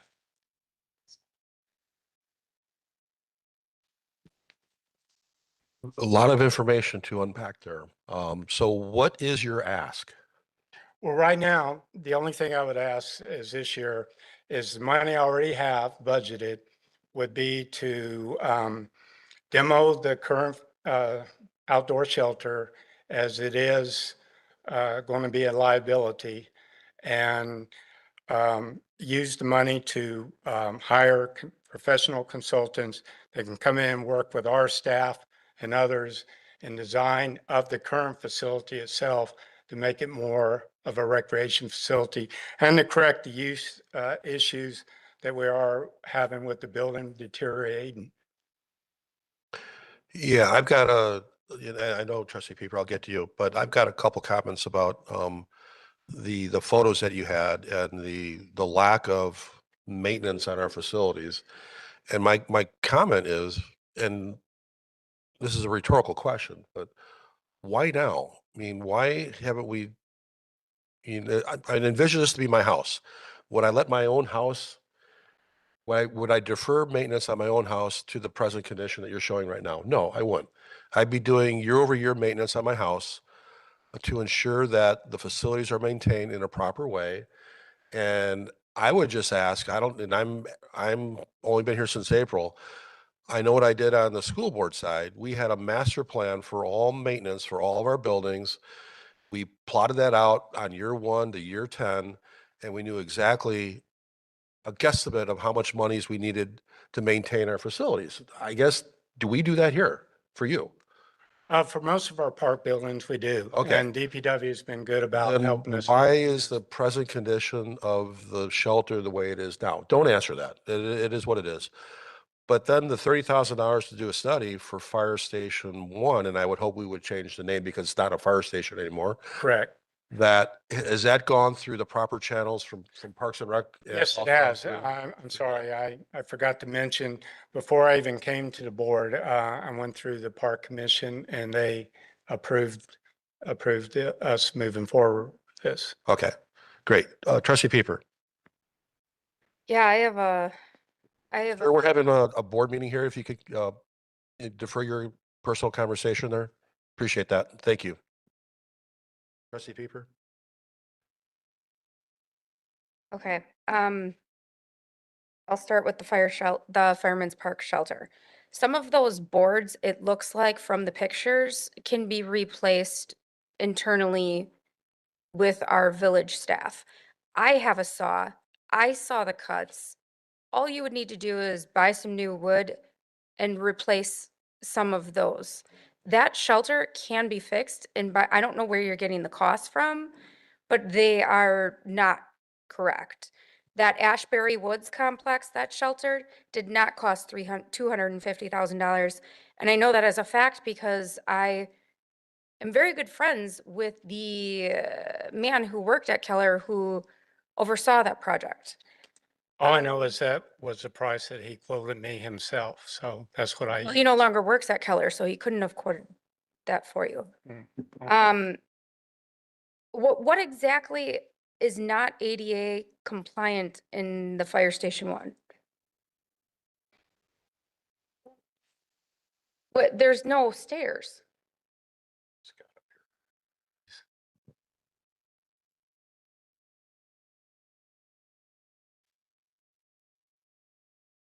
Good evening. Roughly 8 years ago, our department was given about $10,000 to refresh the existing recreation facility, former fire department. At the time, in order to meet some ADA compliance, we have a all-use restroom. The one restroom that in Gil's photo with the hand grabs is a multi-use restroom. So there is no male or men's or female ladies room. You just have that one restroom for ADA. Door width was some of the issue in some of those, like the current men's room, the door width, it's a block structure. The door width right now is too narrow for ADA compliance. Okay. Huh? Okay, next, the asbestos floors I know is only a hazard when it is replaced and pulled out. It is not a current hazard for anybody walking or playing on the floors as of today. That I know. That is correct.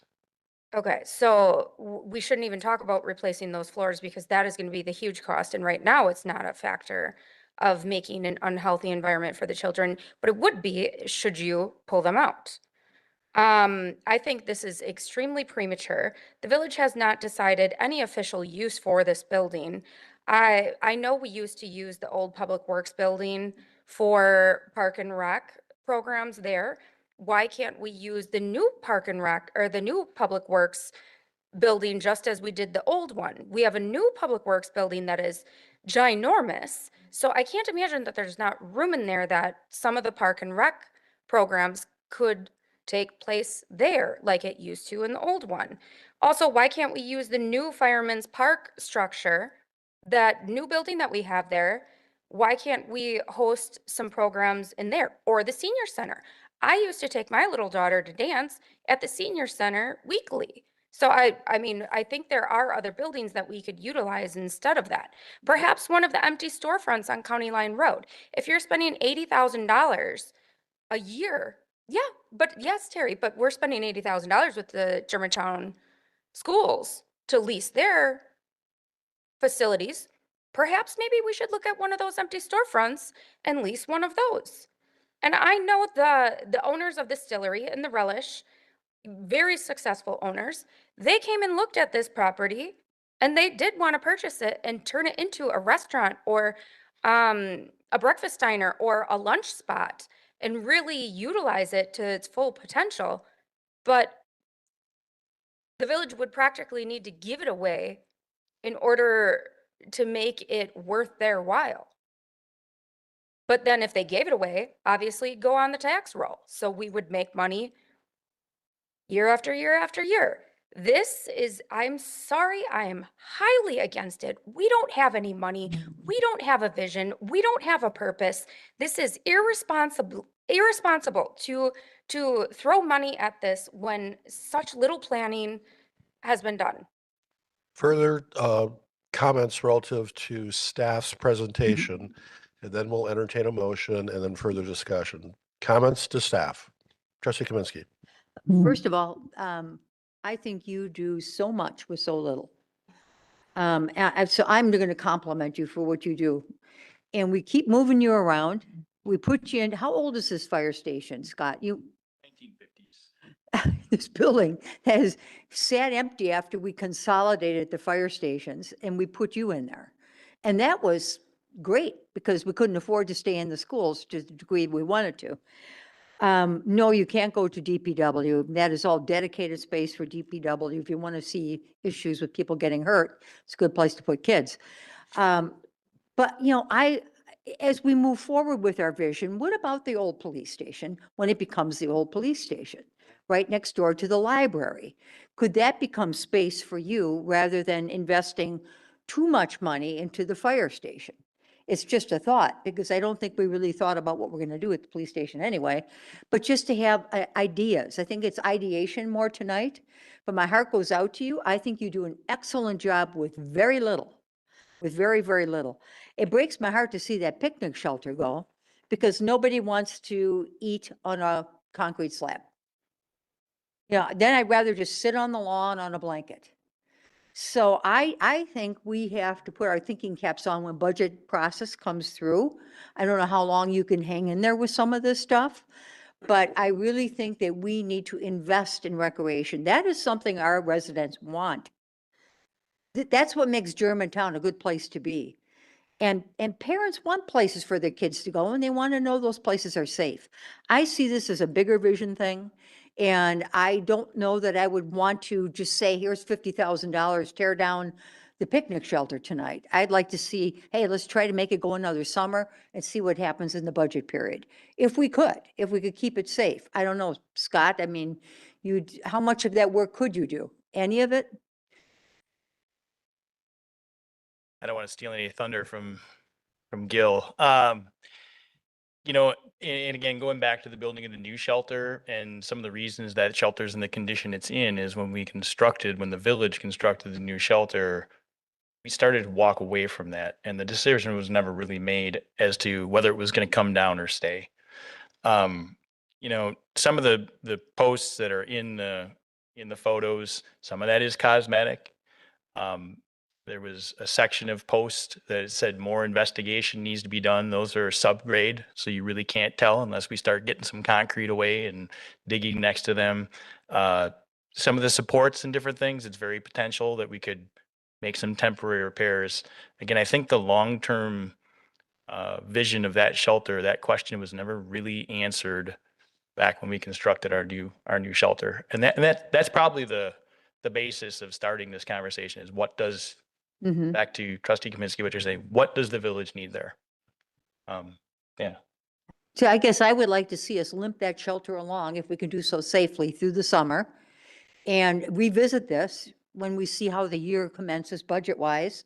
And I think we have to take a closer look at recreation and see what we might be able to do to help you. What other spaces are available? Because you're right, you're losing the few spaces you have. And when I look at those pictures, I mean, if I had grandkids, I don't think I'd send them there. I'm sorry. You know, I think I'd find some other way to entertain my kids. So I think we have to do something, and it's up to this board to figure out what that is. And I don't think it's tonight, if we can hold off a little bit and really come up with a plan. That would be my thought. Trustee Baum. You both used one word, vision. Village has no vision. We are waiting for this engagement study to be done to try and formulate a vision. The number that Brian put up on the screen was $1.7 million in impact fees for the HIMAT group. Personally, I wouldn't pay a dime to trade the land. It's all free. We just swap land if we do that. We don't pay anything for anything. In fact, I would have them pay to rebuild stuff, the pickleball courts, the roller skating court, all those things. I'd have them pay to move them so that they could have that land available. So that's a vision. We have, if Sedgwick's property, HIMAT Group's property was $1.7 million, what would the village center development bring into this village in impact fees? Until we get those things worked out, until we get this village on the same page that development is a good thing and it is going to involve multifamily housing in the central business district, until we get that everybody on that same page, all these things are just wish list items that just put them on a shelf somewhere because we don't have the money to do it. But Once we see development start, once we see TIF districts closing, we have revenue coming in that can start supporting some of this. It's going to be a couple years out. We might as well spend the next 2 years planning all this stuff so that we can then say, okay, Grosnick property gets redeveloped. We got impact fees coming for that. Village Center gets developed. We have impact fees coming for that. Point of order. Excuse me. Wait, could we talk about the Gills project? Yeah, we are. I am. How is that? If you will let me continue my discussion, we'll get there. Yeah. So if you can get the revenue from those developments, we will have money to pay for this. If you go back to when we built the shelter, yes, we said, don't spend any money on this shelter, but what we should do is build 2 smaller shelters farther apart. If you looked at the plan that was developed back then for an overall of the park, there were 2 smaller buildings, similar to the one you showed us. Can we build one of those sooner, one of those later? That was the intent back then. Until you have a plan, until you talk about it, until you remember the history that we've been through and what we decided years ago, we're going to be in this quagmire forever, never having money to get anything done. Trustee Chad Miller? Thank you. Gail, I think you and your team have done a great job of taking care of our kiddos with very little money. So help me understand. So you have the $50,000 that's been approved. You've been hanging on to it to do the right thing. And so you want to take down that, just the shelter part? Yeah, it would, the plan I called for would remove the entire shelter, but it would leave the concrete base. Okay, and then when were you thinking about doing that? Well, yeah, as soon as possible. You know, we have the 250th 4th of July celebration coming up. Would it last that long? No, I don't want to say one way or the other. I'm just going by what the recommendation of the engineers is. Has it, What did the engineer say to take they it down? say by this year, we should be replacing those. So could they do it the end of July or August? Probably so, yes. Okay, all right. So, so you have that, and then you're suggesting taking 30,000 of the 50, correct? And then putting it toward a consultant to find out what the renovation costs would be for the old fire station #1, which is really one of your key program facilities for children's programs, right? Yes, yes. Yeah, and we lost so many.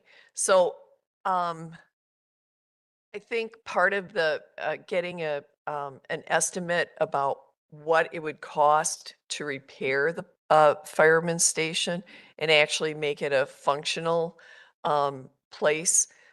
There have been many things that have happened within that park. You know, you've got the brand new Fireman's Park Pavilion. It gets rented out a lot. And this facility is already there. We own it. And it's near the park. Kids could leave. They can walk to the playground. They can walk to the shelter. They can walk all around the park. So I think the location for children is very good. We have a built-in play center and things like that.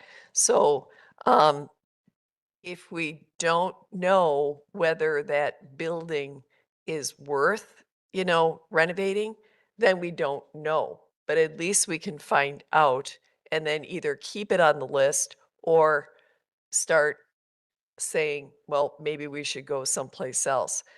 But I will tell you, if you look at our current Fireman's Park Pavilion, we actually put in all those garage doors.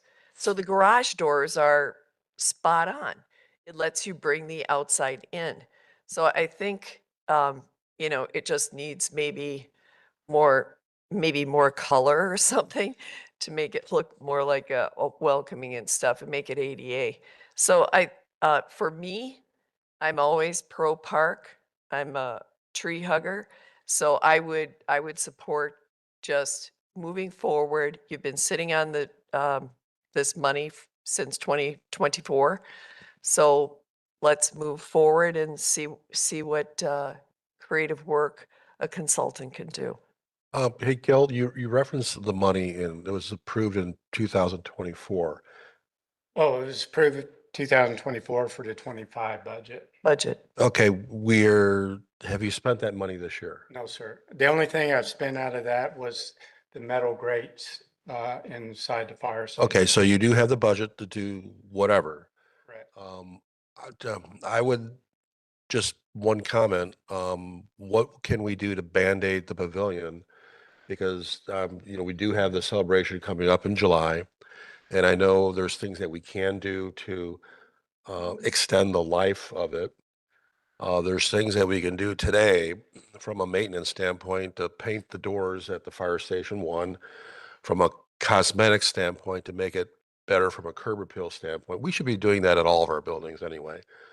But Trustee Jan Miller, you know, we do own the property and you got to start someplace from a vision standpoint. And if it's what, $30,000 to get a consultant to come in to find out what we can and use for that facility, I have no problem with that too. But you got, it's in your budget though. Yes, sir. Okay, Trustee Baum. I'll save you $30,000. There's a lot you can do with this building. It can be rehabbed. It's going to cost you several $1 million to do. Yeah, we do. I wouldn't waste the $30 million until you have the $2 million to spend on it. We've been through this before with other buildings that the police station was designed 25 years ago. They spent $100 and something thousand designing it, and the drawing sat on a shelf because nobody would pay the money for it. You're going to spend $30,000 to have a consultant come in and say, yeah, we can do something with this.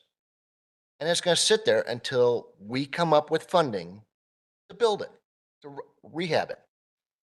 I wouldn't waste the money doing that until we have the money to actually do the work. It's a waste of time. Take the $30,000 and fix the pavilion if we want to, the existing one. Further discussion. Trustee Rick Miller. Yeah, that was my thought as well, is the $30,000 is just an earmark here, and we're really not sure what a consultant would cost to do a full study, right? I mean, have you gotten a quote for that? Yeah, that was a quote to do. That was a quote?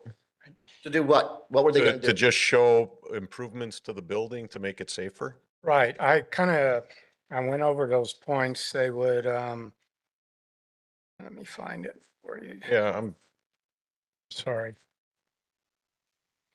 They would look to things I mentioned earlier, create an inclusive environment, accessible, design and implement a variety of functional and engaging recreation spaces, examination of the exterior elevations, identifying ADA accessibility, identifying building code non-compliance issues, modernizing the building's infrastructure, including but not limited to HVAC, plumbing, electrical, and lighting, obtain testing for suspected hazardous materials, integrating sustainable and energy efficient design principles, maximizing natural light in open spaces, and then suggest modification and remodeling and cost for all this. Yeah, no doubt in my mind that it needs all of that and more.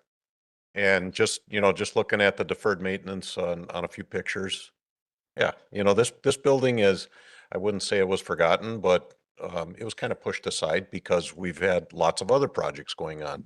And Fire Station 1 is the least of our worries right now. Well, now it's coming back to bite us.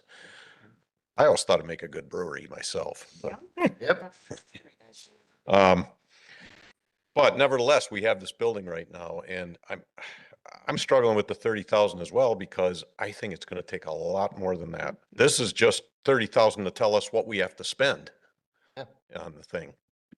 And we don't have the money to do that. Now, I don't know the full condition of the building. Is it safe? It looks to be safe enough to do the classes and everything like that. Yeah, there's definitely some deferred maintenance there that can be taken care of. It's a bigger issue, in my opinion. It's a much bigger issue. The shelter is another one. I wouldn't like to see the shelter come down, especially before the celebration in July. That's another one that kind of went to the wayside when the new building got built. And I think a lot of those pictures I saw cosmetic on there, it's just wraps over the posts, but some of the posts are bad. I get it. I mean, Scott, what's the condition of it right now? Taking it down is extreme. Yeah. And again, there's probably a third of that building where we don't know the condition of the post subgrade. Because it's below grade. The photos that are visible here in the presentation, certainly there's a lot of cosmetic stuff there. There could be some rot underneath that cosmetic stuff that probably could be repaired.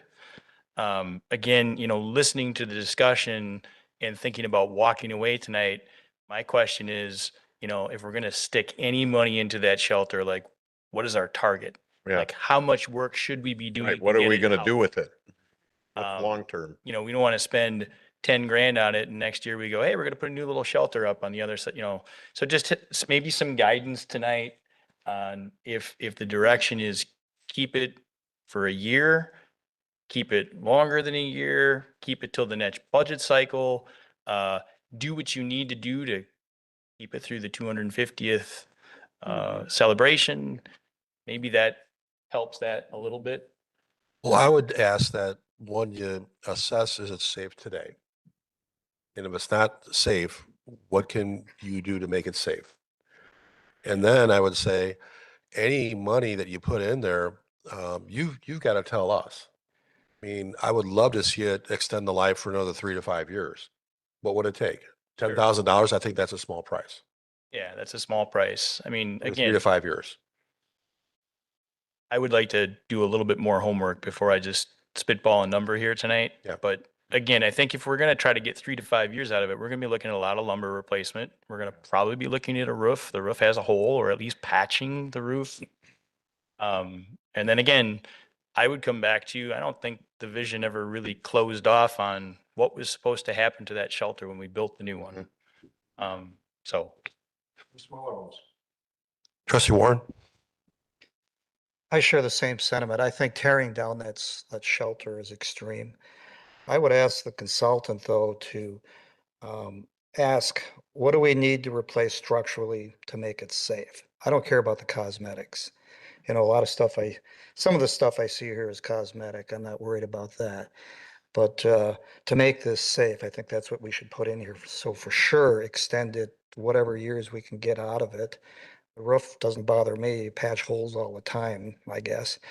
I'm nervous about putting a lot of specific improvements into this fire station because we don't know if we want to keep using that fire station, depending on when the police station gets built or fire station, what happens with that. There's still other options out there, so I don't really want to sink a lot of money into a structure we may get rid of or decide doesn't fit what we need in several years down the road. I may let you know, a big part of our money comes from our Summer Kids Club program. You cannot run a Summer Kids Club program over here at the police department. Why is that? There's no playground, there's no outdoor facilities. Well, That's what they use most of the day. Nothing says that you would add that if that's the intent of that building now. Okay. Further questions for staff based on the presentation?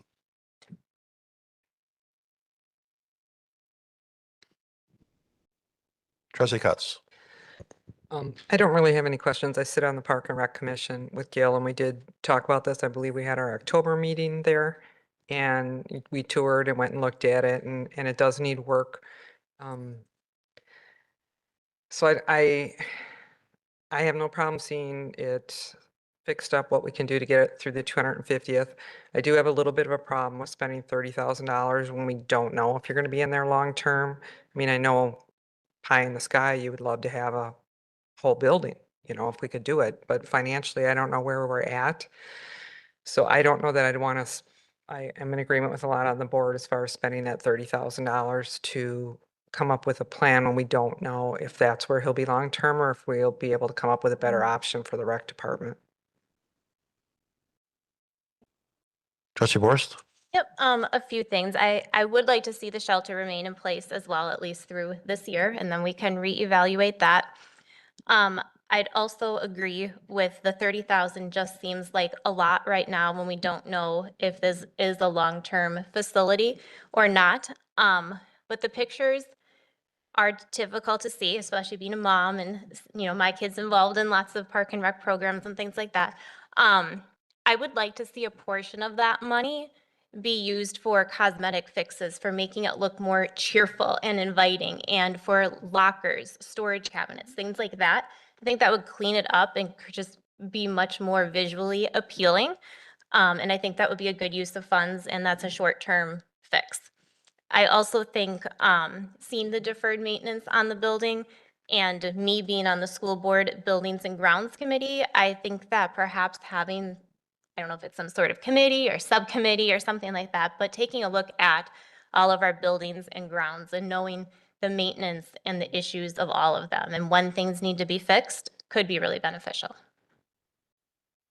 Trustee Miller? And then I just like to add, I just had an idea. For Leadership Germantown, we always take a look at projects. We helped with the library, putting together the patio and getting the equipment for that. So that was the library coming to Leadership Germantown and pitching, this is what we want to do a fundraiser for. And maybe we could do that for Park and Rec for that specific facility and get lockers or shelving with baskets or something like the hooks, you know, just something a little bit more organized. It all costs money. But you would be very, very surprised at the generosity of this community. It really is great.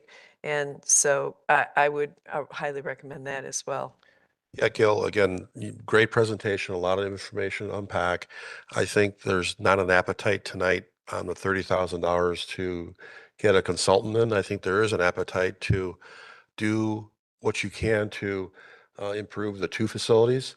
And you've got budget for that, correct? Right, yes. Yeah. So, and I don't think you need any additional approval other than, you know, the village administrator to move forward on, you know, cosmetic things, on maintenance on the shelter, that type of thing. First and priority is make it safe and do some other things. You've got dollars for that. So, but we all understand that there is a long-term vision that's needed for park and rec space. So, am I missing anything, Trustee Pieper? Brian, do we need a motion on this? Depends on what you want to do. Well, he's saying this is, like, I guess there's no appetite for it. So what happens if no motion is made? Then the budget line item just remains the same effectively. I mean, as President Soderberg indicated, he's got budget funds to address safety concerns with buildings in the budget currently. You know, he can utilize those funds. He'll have to work with Steve or, Steve's, replacement when we get to that point, in terms of, appropriate use of those funds and to make sure that it's within that line item for the budget. But he can use that money for the purposes that it's been budgeted for. Okay, I won't make a motion. Trustee Kaminsky? Is that, I want to make sure that the pavilion, that we repair it, we can do, there'll be no record of this. It'll just be a record of saying, spend the money on things, you know? That's, if I really want that pavilion to be standing for at least a year and repaired, and we need to get those costs and everything. So you tell me, we don't need a motion? Again, you can make a motion if you want to. I'm gonna make a motion. I'm going to make a motion that we move forward with determining how we can repair the outside pavilion so it stands safely for at least a year. Okay. And we can get budgets on if it would work out further. And also for you to be able to spend that $30,000 on making safety repairs and cosmetic repairs within the fire station itself for recreational purposes. And just for your information, there will actually be more in that budget for that now because I won't have to have a demolition or electrician. So it'll probably be closer to 40,000 or more. We have a second? I'll second. Okay, do we have discussion? Trustee Peeper. Isn't the actual budget about 47,050? No, it was 50 even. Yes, but you spent 27. I spent 27. Okay, so if you spent 2,700, then there's 47,000 Okay, yeah, left, correct? right. Yeah, and yeah, there's still repairs. So I just want to make it clear that the pavilion, Terry, is priority number one on this. They both are. I think we can trust. I just want to get something on record that we know what the marching orders are here. Yeah. Reserving the pavilion for a minimum of a year and using whatever other budget money left over for improving the fire station. I understand that. Are we going to see the numbers before this is carried out? Not if it's within the budget. It's already, the budget's been approved, so further discussion. And I don't think we have to do a roll call, do we? Probably should. Roll call.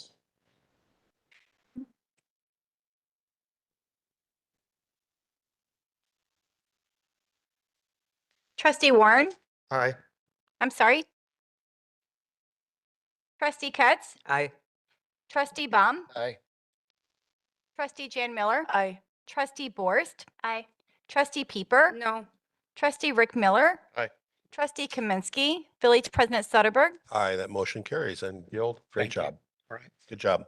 We are now on to item D, acquisition of N96W18058 County Line Road for the purpose of relocation of wastewater utility lift station 6. The village board may convene into closed session pursuant to Wisconsin statute 19.851E for the purpose of deliberating or negotiating the purchasing of public properties, the investing of public funds, or conducting other specific public business whenever competitive or bargaining reasons require a closed session, and then may convene into open session to take action as it deems appropriate. We're gonna have a presentation Wait, first, and First presentation, or are we going to go into closed session? now we're going to hear the presentation first. Okay. Of the rationale, the justification on going down this path, so that everybody knows the reasons for having this, for possibly going into closed session. So, Tim, good seeing you again. So about 4 years ago, I came before this body requesting to purchase this land. At that time, we had $900,000 in the budget. Village attorney approached the owners. There was a disconnect regarding appraisals, I believe. The money has been in my budget ever since then. We escalated it up $100,000 every year since. The reason we would like this parcel is because Lift 6 is going to have to be rebuilt. We do not have enough acreage or enough square footage where we're at. We exist in road right away. We do not even own the parcel of land we exist on. The tricky situation is, you look at what's over there, you don't really understand what's under the ground. Half of that lift station is underneath the sidewalk into County Line Road. It's a buried steel structure. When it was originally constructed in the 70s, it did not have cathodic protection. So we went 30 years without any corrosion protection on that steel. When we rehabilitated it 20 years ago, we did put in impressed current cathodic protection to extend its life an additional 10 to 15 years, which is kind of where we're at now. During the flooding in August, the parcel on the west side of the river did not flood to the extent that Lift 6 saw the inundation of water. Lift 6 is the low point ever since Buffalo Wild Wings and the Starbucks developments went in. Back when those developments went in, I appeared before Plan Commission and the Village Board requesting that we set aside some land for possibly moving this lift station. And those requests were not acted on at that time. So it kind of brings us present day. We lived through a 1,000-year flood. Don't want to live through that again. It'd be nice to be on the other side of the river where we have a greater protection and we actually have room to construct a regional facility, which we're eventually going to need anyhow. Matt, do you have anything to say? I know you and I chatted today about the Utility Advisory committee meeting. Yeah, so it was, this topic was discussed at the Utility Advisory Committee and at Public Works. It passed on a split vote in both of those committees. But there was some discussion in both meetings, I believe, about some of the other things that we listed on the agenda item, like some tangential benefits that the village could have down the road, like elimination of Lift 3. And then we went into kind of a longer conversation about what that would entail. I think that's something that we're keeping, in our pocket for the future, a benefit that we could see. But ultimately what it comes down to is what Tim just talked about. We know we're going to have to replace this thing at some point wholesale in the next 5 to 10 years, right? And we know based on the storms in August and the constraints that Tim talked about, that that's not a good location. And we do know that there's a better location right across the river that's available and dry. So we're not talking about constructing a lift station right away. That'll be in future budgets down the road, 5, 10 years or whatever the case might be. But we're planning for the future. We're keeping that option open because it's been for sale. I mean, everybody sees that driving by. But there's no telling that it couldn't sell tomorrow and we lose that opportunity. And that's why we're here tonight, looking for approval to move forward with the land purchase to keep the planning option open for the village. Matt, I know the land is for sale, and I know based on the August floods, it's a much better location to have the lift station there than its present location. But have we appraised the land to determine what we feel possibly at the start of negotiations would be? Has that been done? No, we did not get an appraisal. That was effectively the hangup as part of the last negotiations. We had indicated that we wanted to set the purchase price just based on appraisals. And the property owner indicated that that was a non-starter for him, that he wanted a fixed price.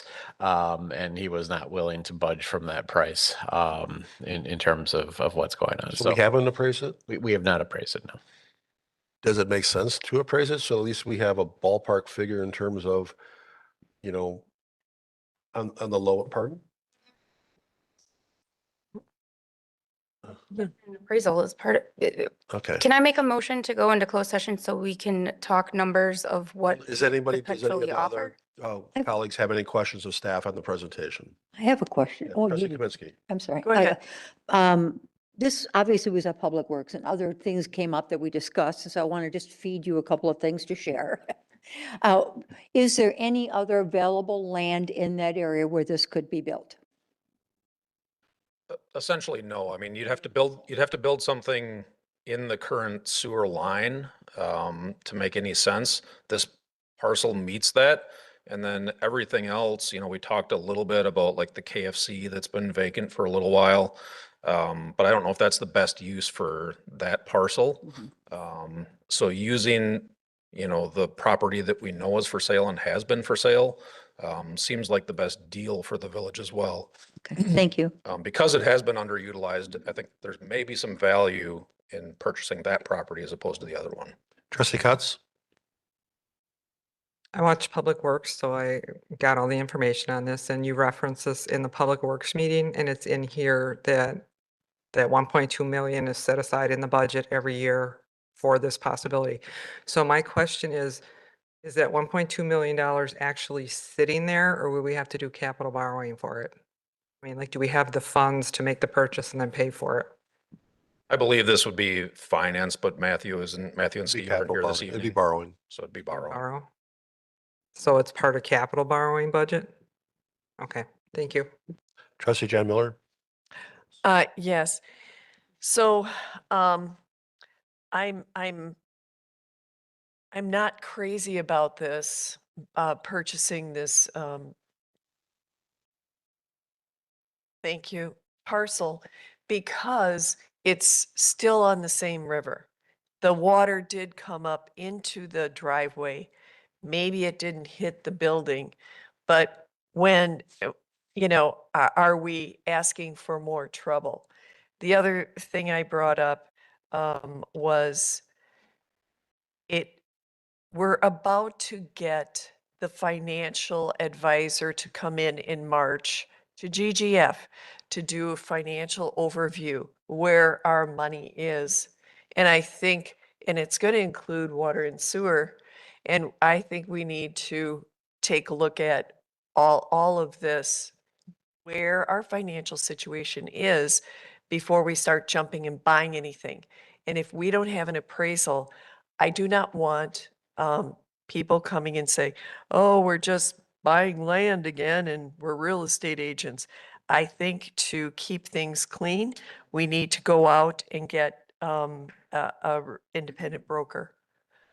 Maybe they would have, better luck. And if the appraisal is a non-starter, that's a red flag for me.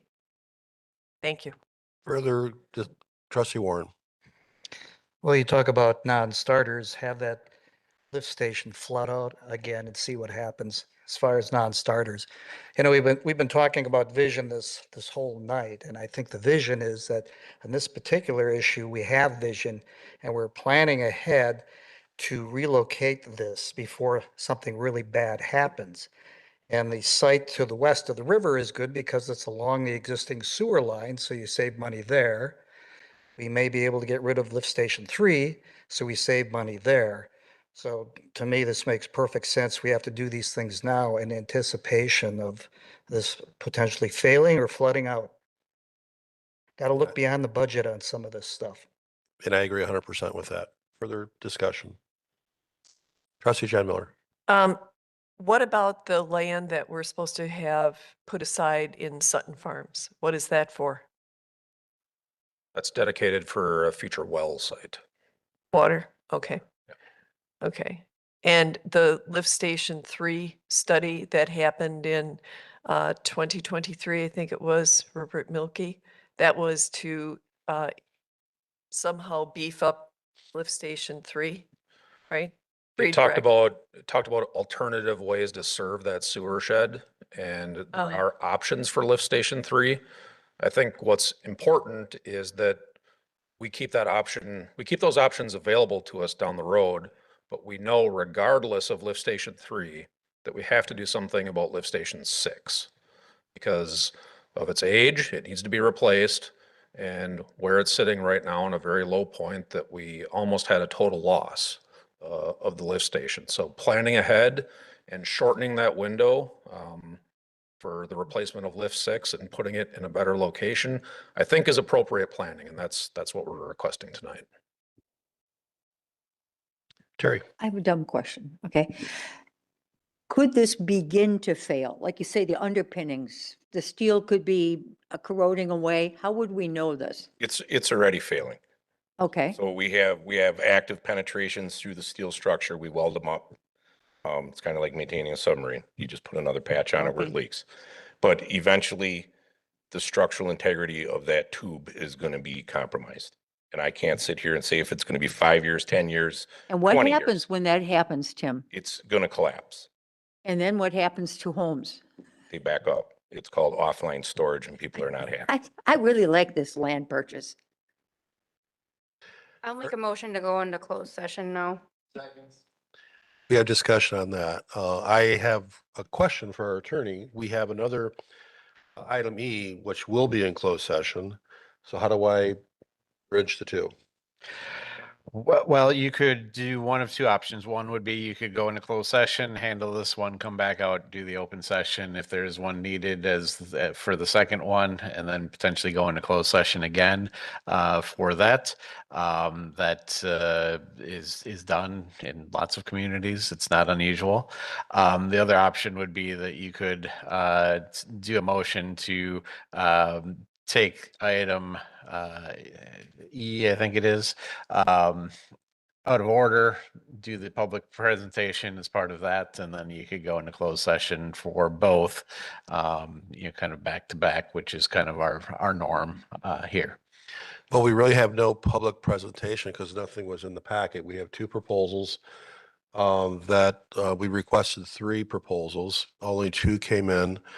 We have one consultant here that is willing to comment on his proposal, but there's really nothing in public. It's just recruiting for both the director, DPW, and congratulations, Matt, by the way.